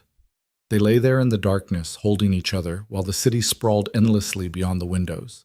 Two people who'd found each other in the midst of chaos, forging something real from violence and consequence. What happens now? Arya asked eventually. Now I heal, and then I rebuild, stronger, smarter. He pressed a kiss to her hair. With you beside me, if you'll have me. As what? Your employee? Your girlfriend? Your partner? Luca interrupted. In all things. I told you before. You have good instincts, intelligence, courage. I want you working with me, not just for me. Building something that lasts. Arya lifted her head to look at him. You're serious. Completely. The hotel is just the start. I have other businesses, legitimate ones, that need people I can trust. People who understand both sides of what I do. His eyes were intense despite the pain and exhaustion. I'm trying to go legitimate, Arya. Has been the plan for years, clean money, legal operations, but it's a slow process, delicate. I need people who can navigate both worlds. And you think I can do that? I know you can. You've already proven it. He touched her face. But I won't force this on you. If you want the quiet life, the cafe you dreamed about, far from all this, I'll make it happen. No obligations, no strings. Arya considered. The cafe had been a fantasy, a someday dream that kept her going through endless shifts and mounting bills. But it had always felt distant, unattainable. This, what Luca was offering, felt real, solid, possible. "I want both," she said finally. "I want to work with you, learn from you, build something meaningful. But one day, when things are stable, I want that cafe too. Maybe not as an escape, but as a piece of normalcy, a reminder of where I came from." Luca smiled, genuine and warm. "Done. We'll make it happen. Together." "Together," Arya echoed. She kissed him carefully, mindful of his injuries, and felt the rightness of it settle into her bones. This was where she was meant to be. Not safe, not predictable, but alive and present and fighting for something that mattered. Outside, dawn was breaking again, a new day, a new beginning, and for the first time in her life, Arya Bennett wasn't just surviving, she was living. The days following Luca's injury passed in a strange rhythm of domesticity and danger. Arya stayed by his side, changing his bandages, forcing him to take his medication, and physically blocking him from his laptop when Dr. Ricci's strict orders about rest were being ignored. "You're worse than my mother," Luca grumbled on the third day, trying to reach around her for his phone. "Your mother sounds like a smart woman," Arya shot back, moving the device further away. "And you're not healed enough to be making decisions about territorial disputes. It's a simple warehouse allocation issue that Marco is perfectly capable of handling." She crossed her arms. "You were shot 5 days ago. You need to rest." "I've rested enough." "The hole in your shoulder says otherwise." They stared at each other, locked in a battle of wills. Finally, Luca's lips twitched with amusement. "You're enjoying this." "Watching you squirm? Absolutely." Arya softened, moving closer to brush a strand of hair from his forehead. "I'm also terrified you'll tear your stitches and end up bleeding all over your expensive furniture again." "It's leather. It wipes clean." "Luca." "Fine." He captured her hand, pressing a kiss to her palm. "I'll behave, for now." "Thank you." But behaving wasn't in Luca's nature. By the end of the week, he was conducting business from the bedroom, his laptop propped on his knees, phone constantly ringing with updates and requests.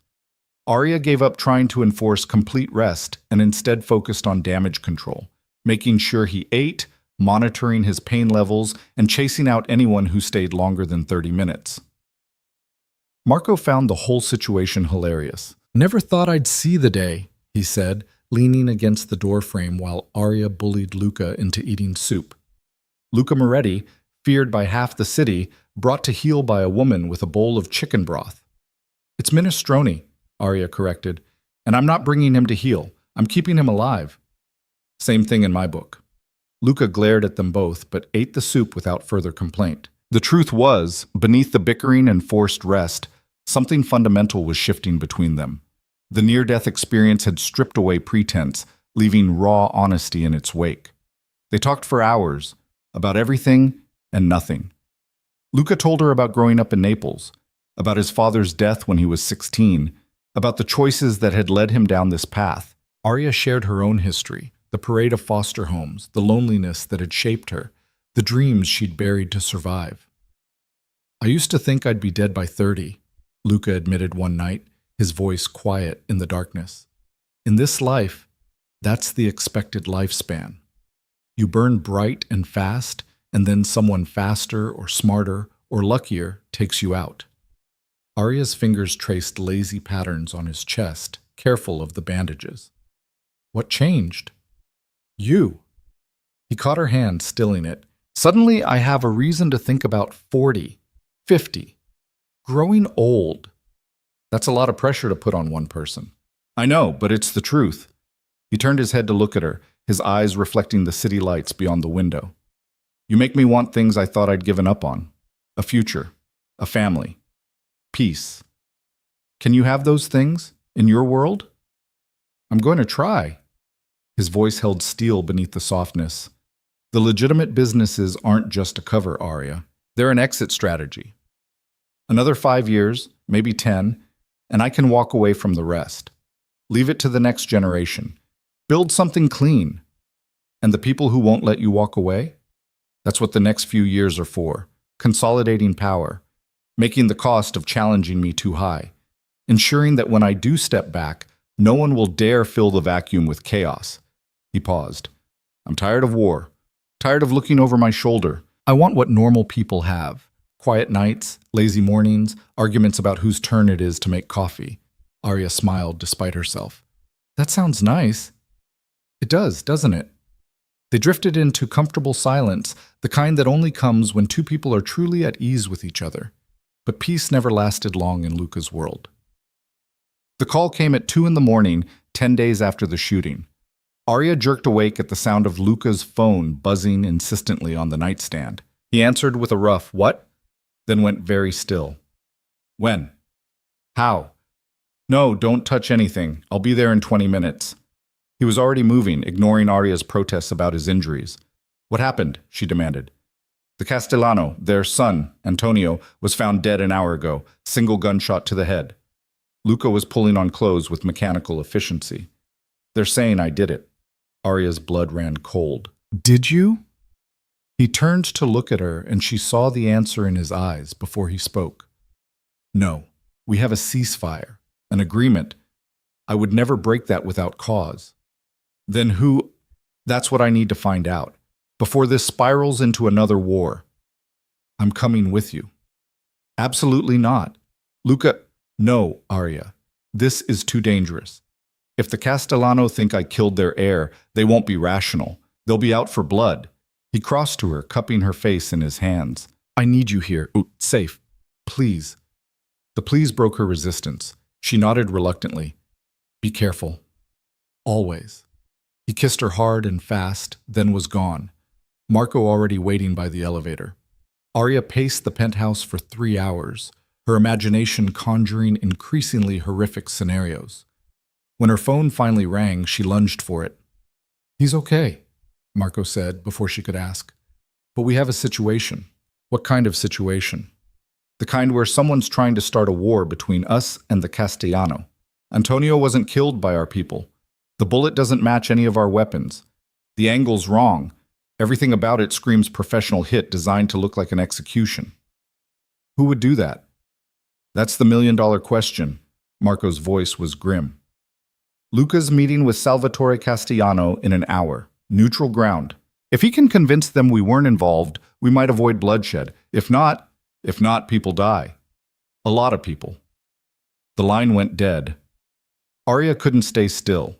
She showered, dressed, made coffee she didn't drink. The security team watched her with patient wariness, probably under orders to restrain her if she tried to leave. She considered it anyway. 4 hours later, Luca returned. He looked exhausted, but unharmed. "It's contained, for now." "What happened?" Luca sank onto the couch with a pained grunt. His shoulder was clearly bothering him. "Salvatore didn't believe me at first. Took some convincing. But he's smart enough to know that if I wanted his son dead, I wouldn't have done it in a way that pointed directly back to me. So he believes someone's trying to frame you." "Yes, which means we have a common enemy." Luca accepted the water Arya brought him with a grateful nod. "We're pooling resources, sharing intelligence. Whoever did this made a tactical error. They united two families instead of dividing them." "Do you have any idea who it could be?" "A few suspects, smaller operations that would benefit from us tearing each other apart. Maybe remnants of the Russo family looking for revenge." He rubbed his eyes. "Marco's running down leads. We'll find them. And then? Then we make sure they never try this again." The threat hung in the air, cold and final. Arya should have been horrified, should have recoiled from the casual promise of violence. Instead, she understood. This was survival. This was the world Luca inhabited, where mercy could be mistaken for weakness, and weakness meant death. "I want to help," she said. Luca looked at her sharply. "Help how?" "You said I have good instincts. Let me prove it. Let me look at the evidence, the intelligence. Maybe I'll see something your people missed." "Arya, this isn't—" "I'm already in this, Luca. I have been since that first night. Hiding me away doesn't change that. But maybe I can actually contribute something instead of just waiting and worrying." He studied her for a long moment. Then to her surprise, he nodded. "Okay, but you work here from the penthouse, and only on information analysis. No field work. No direct contact with suspects. Agreed. That's how Arya found herself sitting at Luca's dining table the next morning, surrounded by files, photographs, and intelligence reports. Marco had been skeptical at first, but he'd provided everything she requested: background on the smaller families, financial records, known associates of the Russos, security footage from the night Antonio was killed.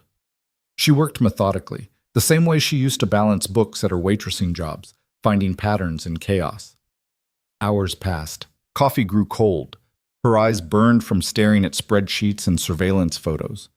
Then she saw it, a detail so small it was almost invisible. In the financial records of a low-level crew called the Ferretti family, there was a payment, $50,000, made 2 days before Antonio's death. The notation said consulting fees, but the timing was too perfect, and the account it went to was registered to a shell company based in the Cayman Islands. "Marco," she called out. He appeared instantly, always hovering nearby when she was working. "Find something?" "Maybe. This payment here, can you trace where the money went after hitting the shell company?" Marco leaned over her shoulder, scanning the document.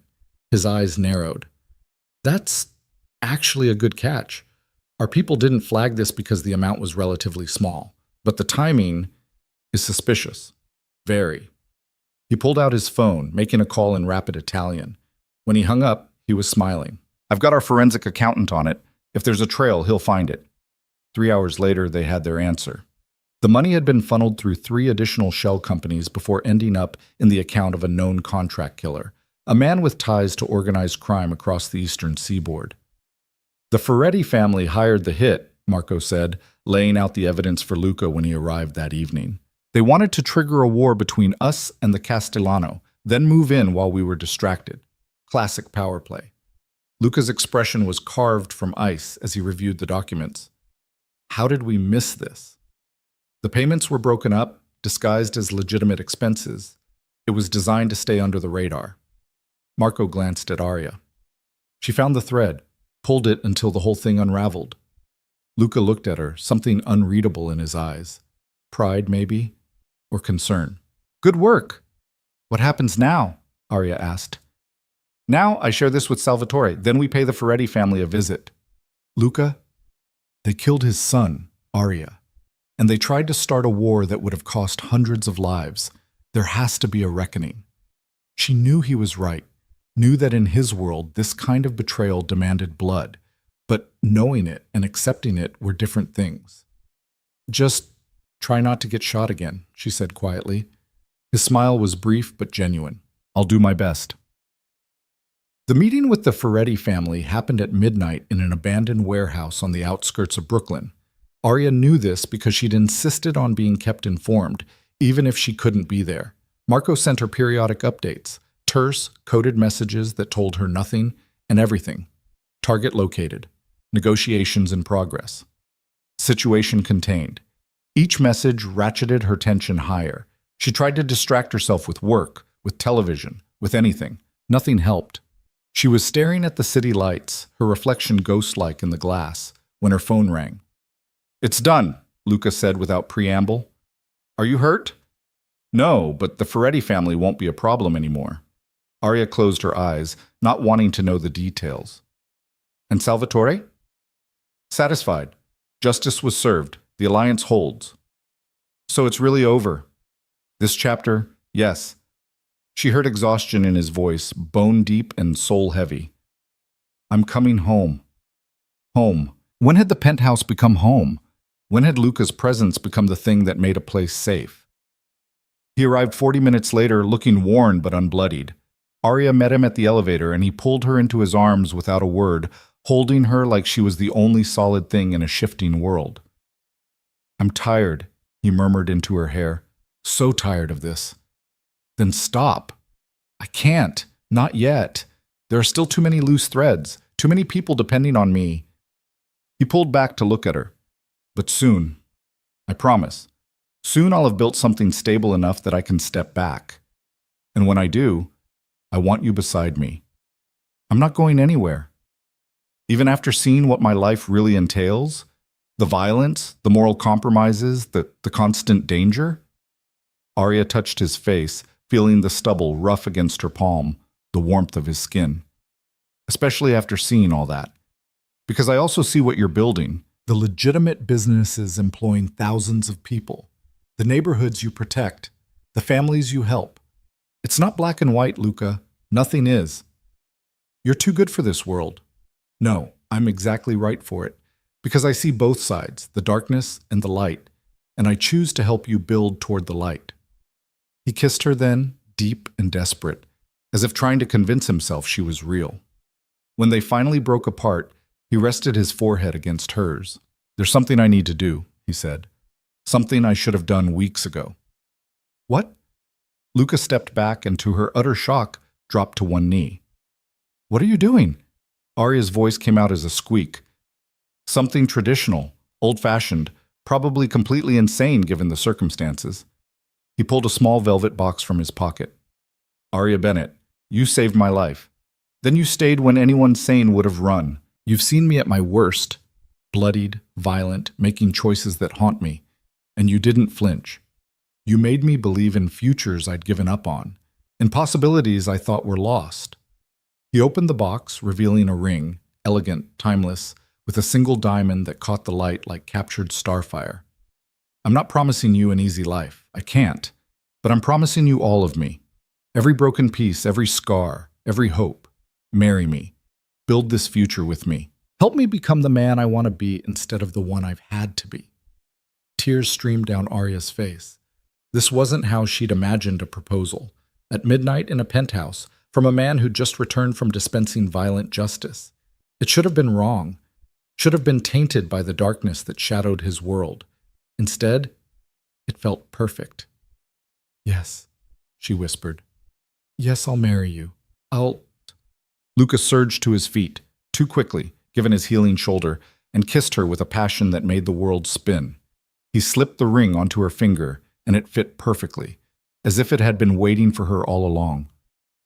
I love you, he said against her lips, more than I thought myself capable of loving anyone. I love you too, all of you, the darkness and the light. They held each other as the city sprawled endlessly beyond the windows, two souls who'd found each other in the midst of chaos and chosen to build something lasting from the wreckage. The next morning, Arya woke to find the bed empty. Panic flared before she heard sounds from the kitchen, the clink of dishes, the hiss of the espresso machine. She patted out in one of Luca's shirts to find him making breakfast, moving carefully to protect his still healing shoulder. You're supposed to be resting, she said. I'm making my fiancé breakfast. That's allowed. Fiancé. The word sent a thrill through her. He set a perfect cappuccino in front of her, the foam artfully designed into a heart. I called my mother this morning, told her the news. Arya's eyes widened. And? She wants to meet you, today if possible, tomorrow at the latest. He grimaced. I tried to buy us more time, but she's insistent. Says any woman brave enough to marry me needs to be vetted immediately. Should I be terrified? Absolutely, but for what it's worth, she sounds pleased. Apparently, she'd given up hope of me settling down. Smart woman. Terrifying woman, Luca corrected. But you'll love her. Everyone does, eventually. They met Isabella Moretti for lunch at a restaurant in Little Italy, family-owned, discreet, where Luca was greeted like royalty. His mother was already seated when they arrived, a striking woman in her early 60s with silver-streaked dark hair, sharp eyes, and the kind of presence that commanded attention without demanding it. She stood as they approached, and Arya felt herself being evaluated in a single sweeping glance. Mama, Luca said, kissing both her cheeks. This is Arya. Isabella's eyes softened fractionally. The one who saved my son's life. I just reacted, Arya said. Anyone would have... No, not anyone. Most would have looked away, pretended not to see. Self-preservation is a powerful instinct. Isabella gestured for them to sit. You acted when you could have walked away. That tells me who you are. Over the next 2 hours, Isabella gently but thoroughly interrogated Arya. About her background, her work, her intentions, her understanding of what marrying Luca truly meant.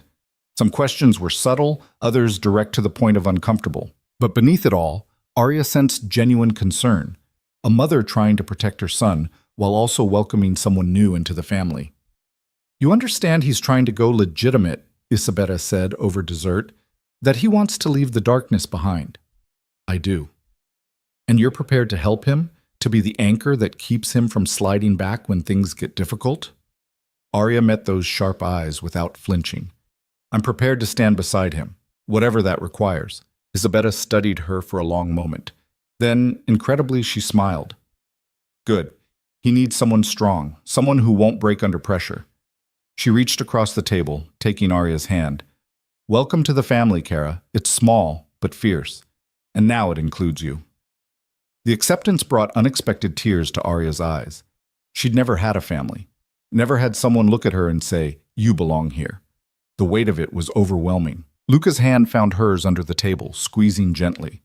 After lunch, as they walked back to the car, Isabella pulled Arya aside while Luca spoke with the restaurant owner. I need you to understand something, she said quietly. My son has done terrible things. Things that haunt him, even if he doesn't show it. He carries scars, not just the physical ones, that may never fully heal. Her eyes were kind but unwavering. Loving him means accepting all of that. The guilt, the nightmares, the moments when the past comes crashing back. I know, Arya said. Do you? Really? I grew up with scars too.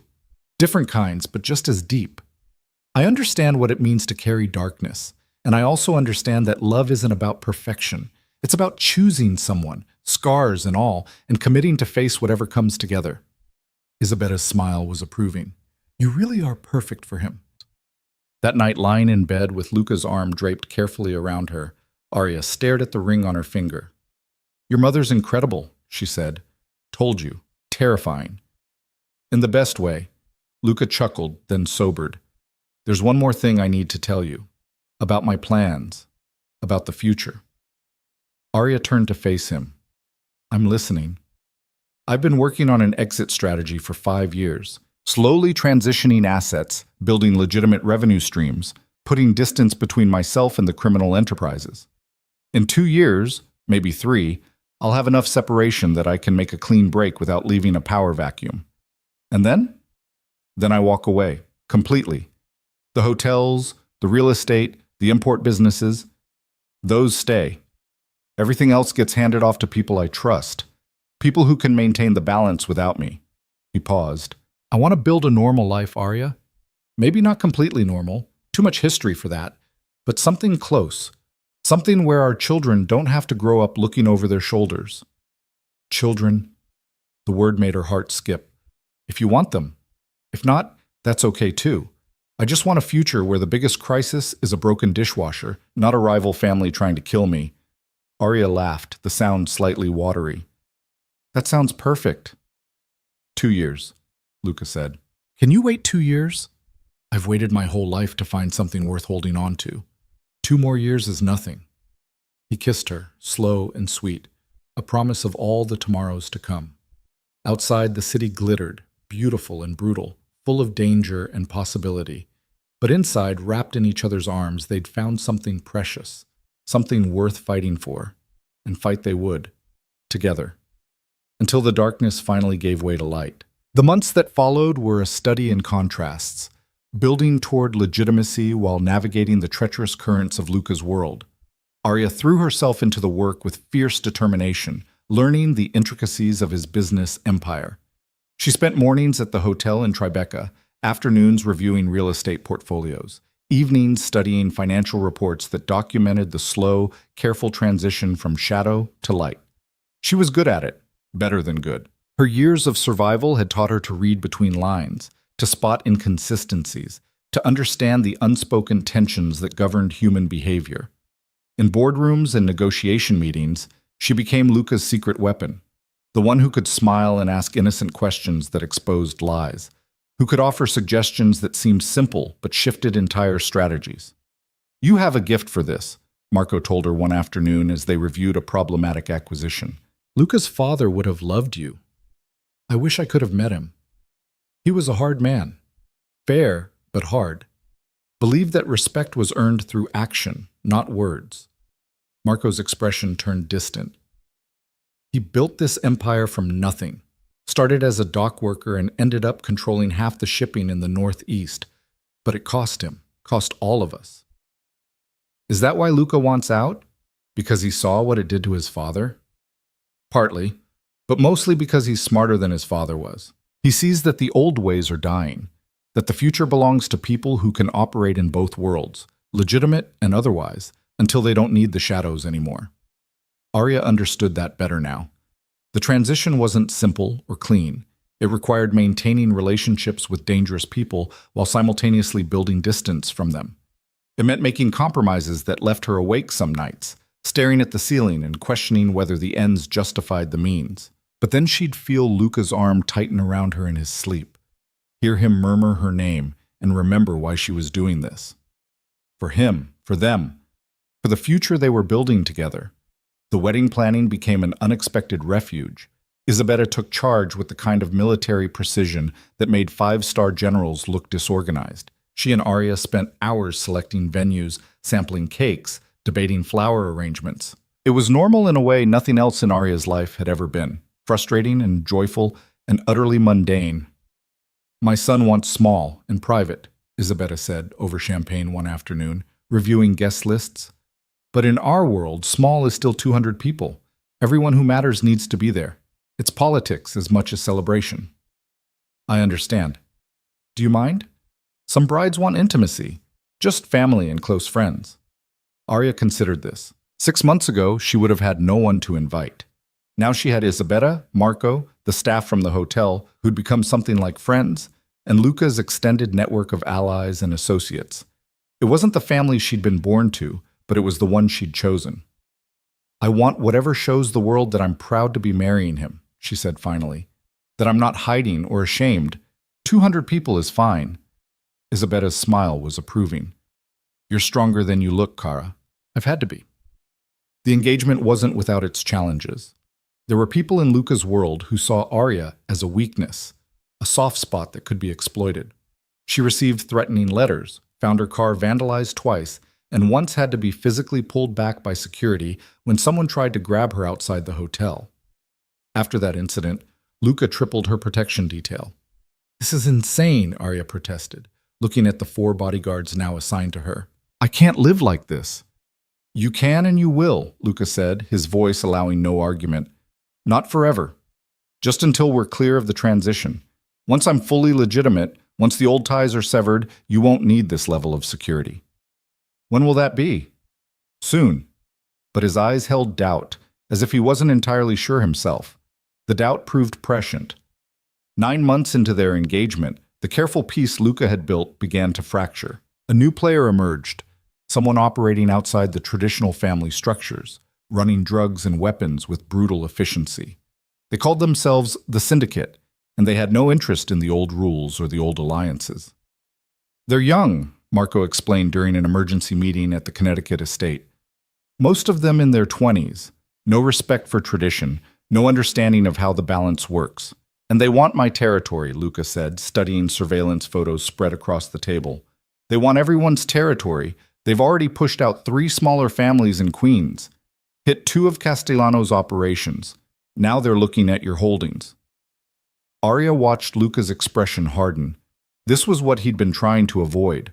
One more war, one more threat pulling him back into the darkness just as he was trying to step toward the light. "What are my options?" he asked. "Fight, negotiate, or cede ground and consolidate elsewhere?" "Ceding ground shows weakness. They'll just take more." "Fighting could trigger exactly the kind of instability you've been trying to avoid. The other families are watching. They're waiting to see how you handle this." Luca rubbed his eyes, exhaustion evident in every line of his body. "Set up a meeting. Neutral ground. I'll talk to them first. See if reason works before resorting to force. And if reason doesn't work, then we do what's necessary." Arya waited until Marco left before speaking. "You can't keep doing this." "I know. Every time you think you're out, something pulls you back in." "I know." He turned to look at her, and she saw the frustration and weariness there. "I'm trying, Arya. I'm trying to build something clean, but the old world won't let go easily." "Then maybe you need to cut ties faster, more completely. If I move too quickly, I create a power vacuum. Other people, worse people, will fill it. At least while I'm still involved, I can maintain some control, some order. At what cost? Your health, your safety, our future? Luca crossed to her, taking her hands in his. I made a promise to you, 2 years, 3 at most. I intend to keep that promise. But right now I need to handle this threat, neutralize it. Then we can move forward. Arya wanted to argue, to demand he walk away immediately and let the chips fall where they may. But she understood the truth he wasn't saying. People depended on him.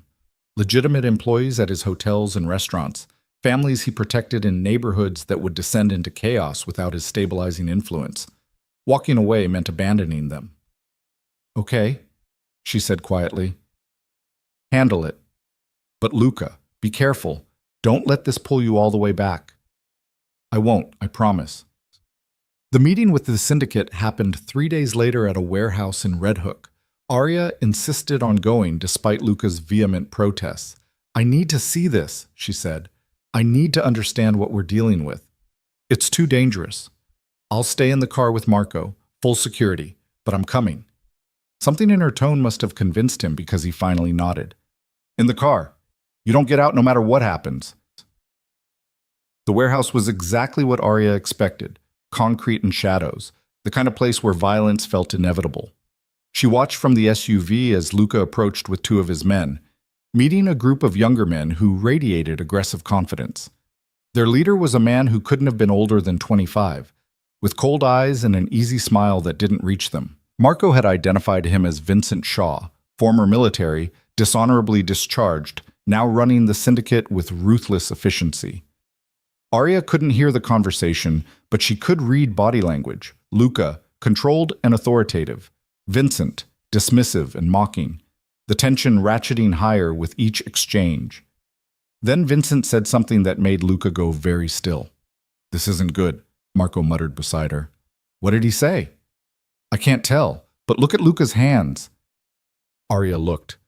Luca's hands were clenched into fists, his whole body radiating barely controlled rage. Whatever Vincent had said, it had cut deep.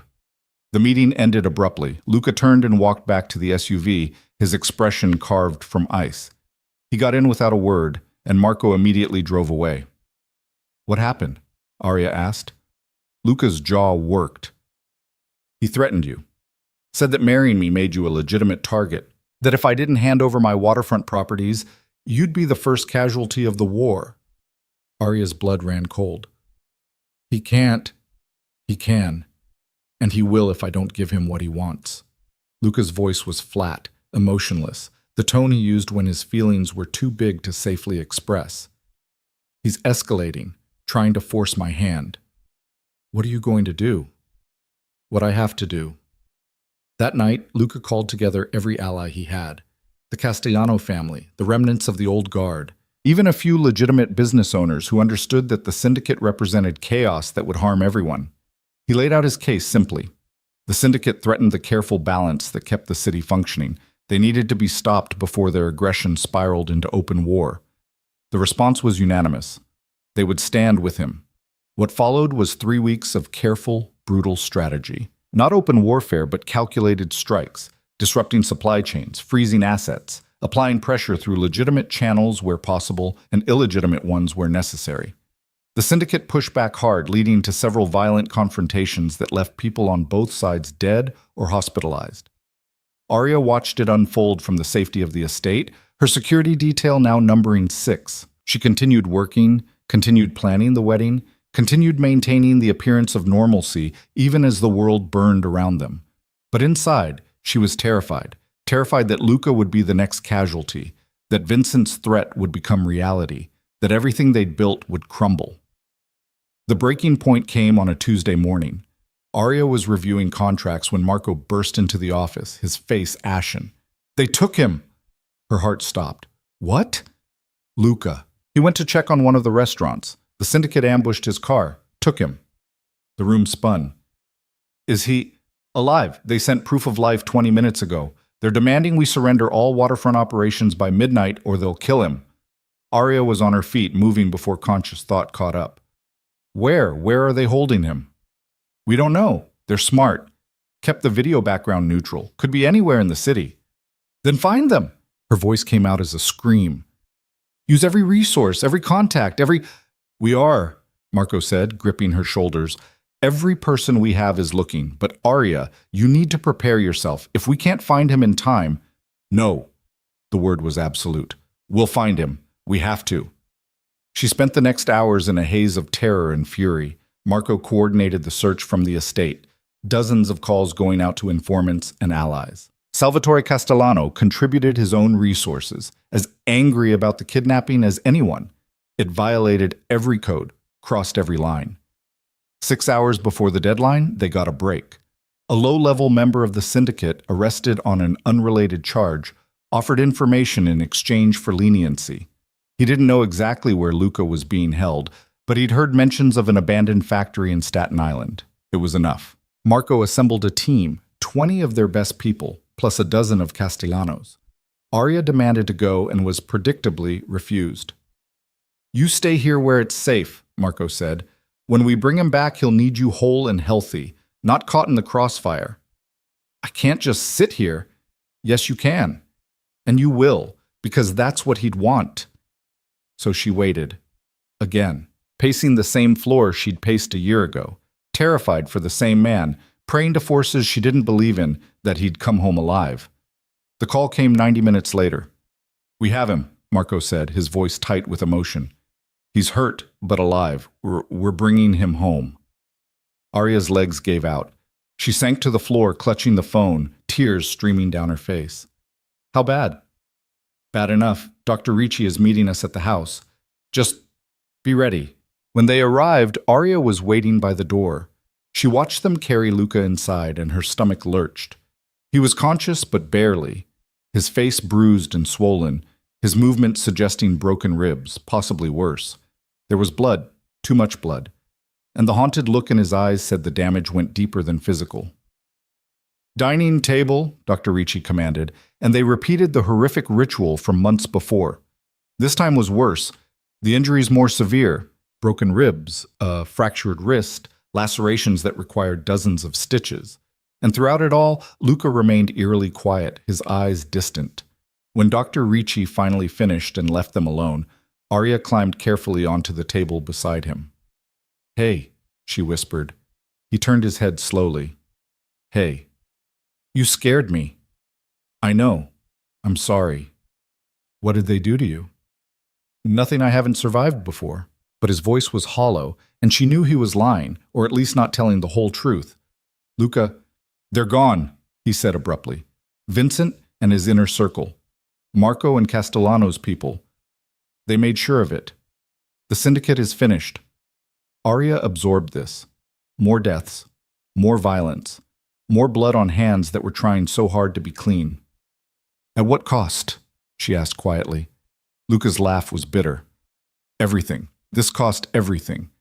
He finally looked at her, really looked at her, and she saw tears tracking through the blood and dirt on his face. I can't do this anymore, Arya. I can't keep fighting, can't keep losing pieces of myself to this world. I'm done. What are you saying? I'm saying I'm out, completely, today, now. He struggled to sit up, wincing with pain. I'll hand everything off to Marco and Castellano. Let them divide it however they want. Keep the legitimate businesses and walk away from the rest. But you said, the power vacuum, the instability, I don't care anymore. Let someone else maintain the balance. Let someone else sacrifice their soul for order. I'm choosing you. I'm choosing us. I'm choosing to actually have the future we keep talking about instead of perpetually preparing for it. Arya's heart was hammering. Are you sure? Really sure? Because once you make this choice, there's no going back. I know. He took her hand, his grip weak but determined. I should have done this months ago. Should have cut ties the moment I asked you to marry me. But I was afraid. Afraid of what would happen, who would get hurt, how it would all fall apart.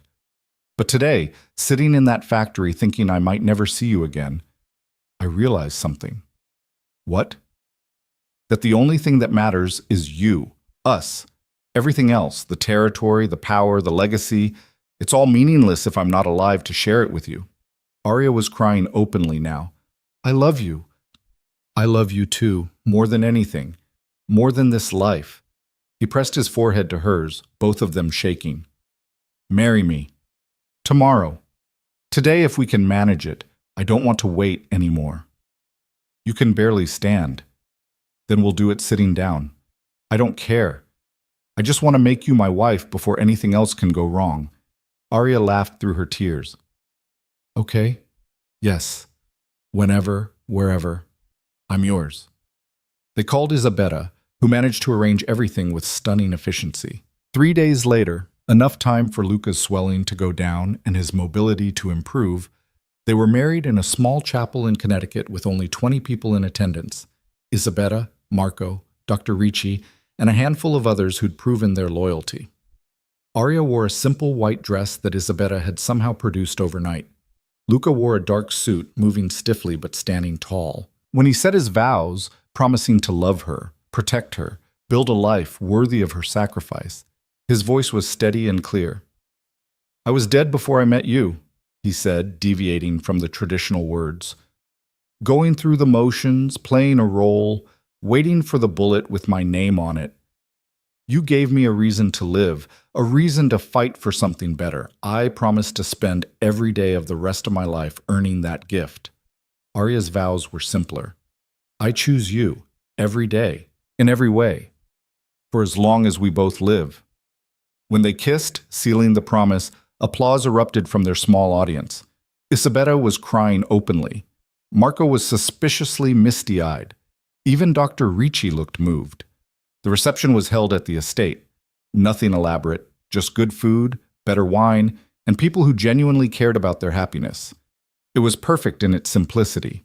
Late that night, alone in their bedroom, Luca held Arya close. No regrets? He asked. Not a single one.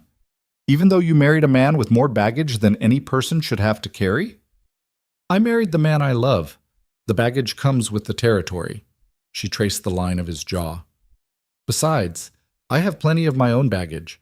We'll just have to help each other carry it. Deal. They made love carefully, mindful of his injuries, and it felt like a new beginning, a fresh start, the first night of the rest of their lives. The transition out of the criminal world took 6 months to fully complete.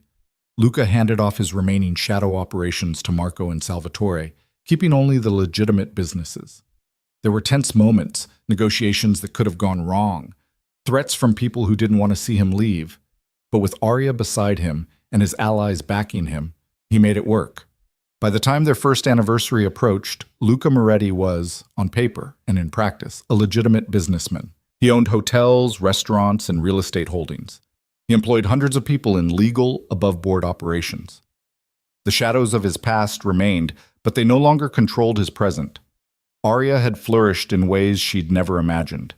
She now managed 3 of his hotels, with plans to open a 4th, and tucked away in a corner of the Tribeca property was a small cafe, not yet open, but coming together piece by piece.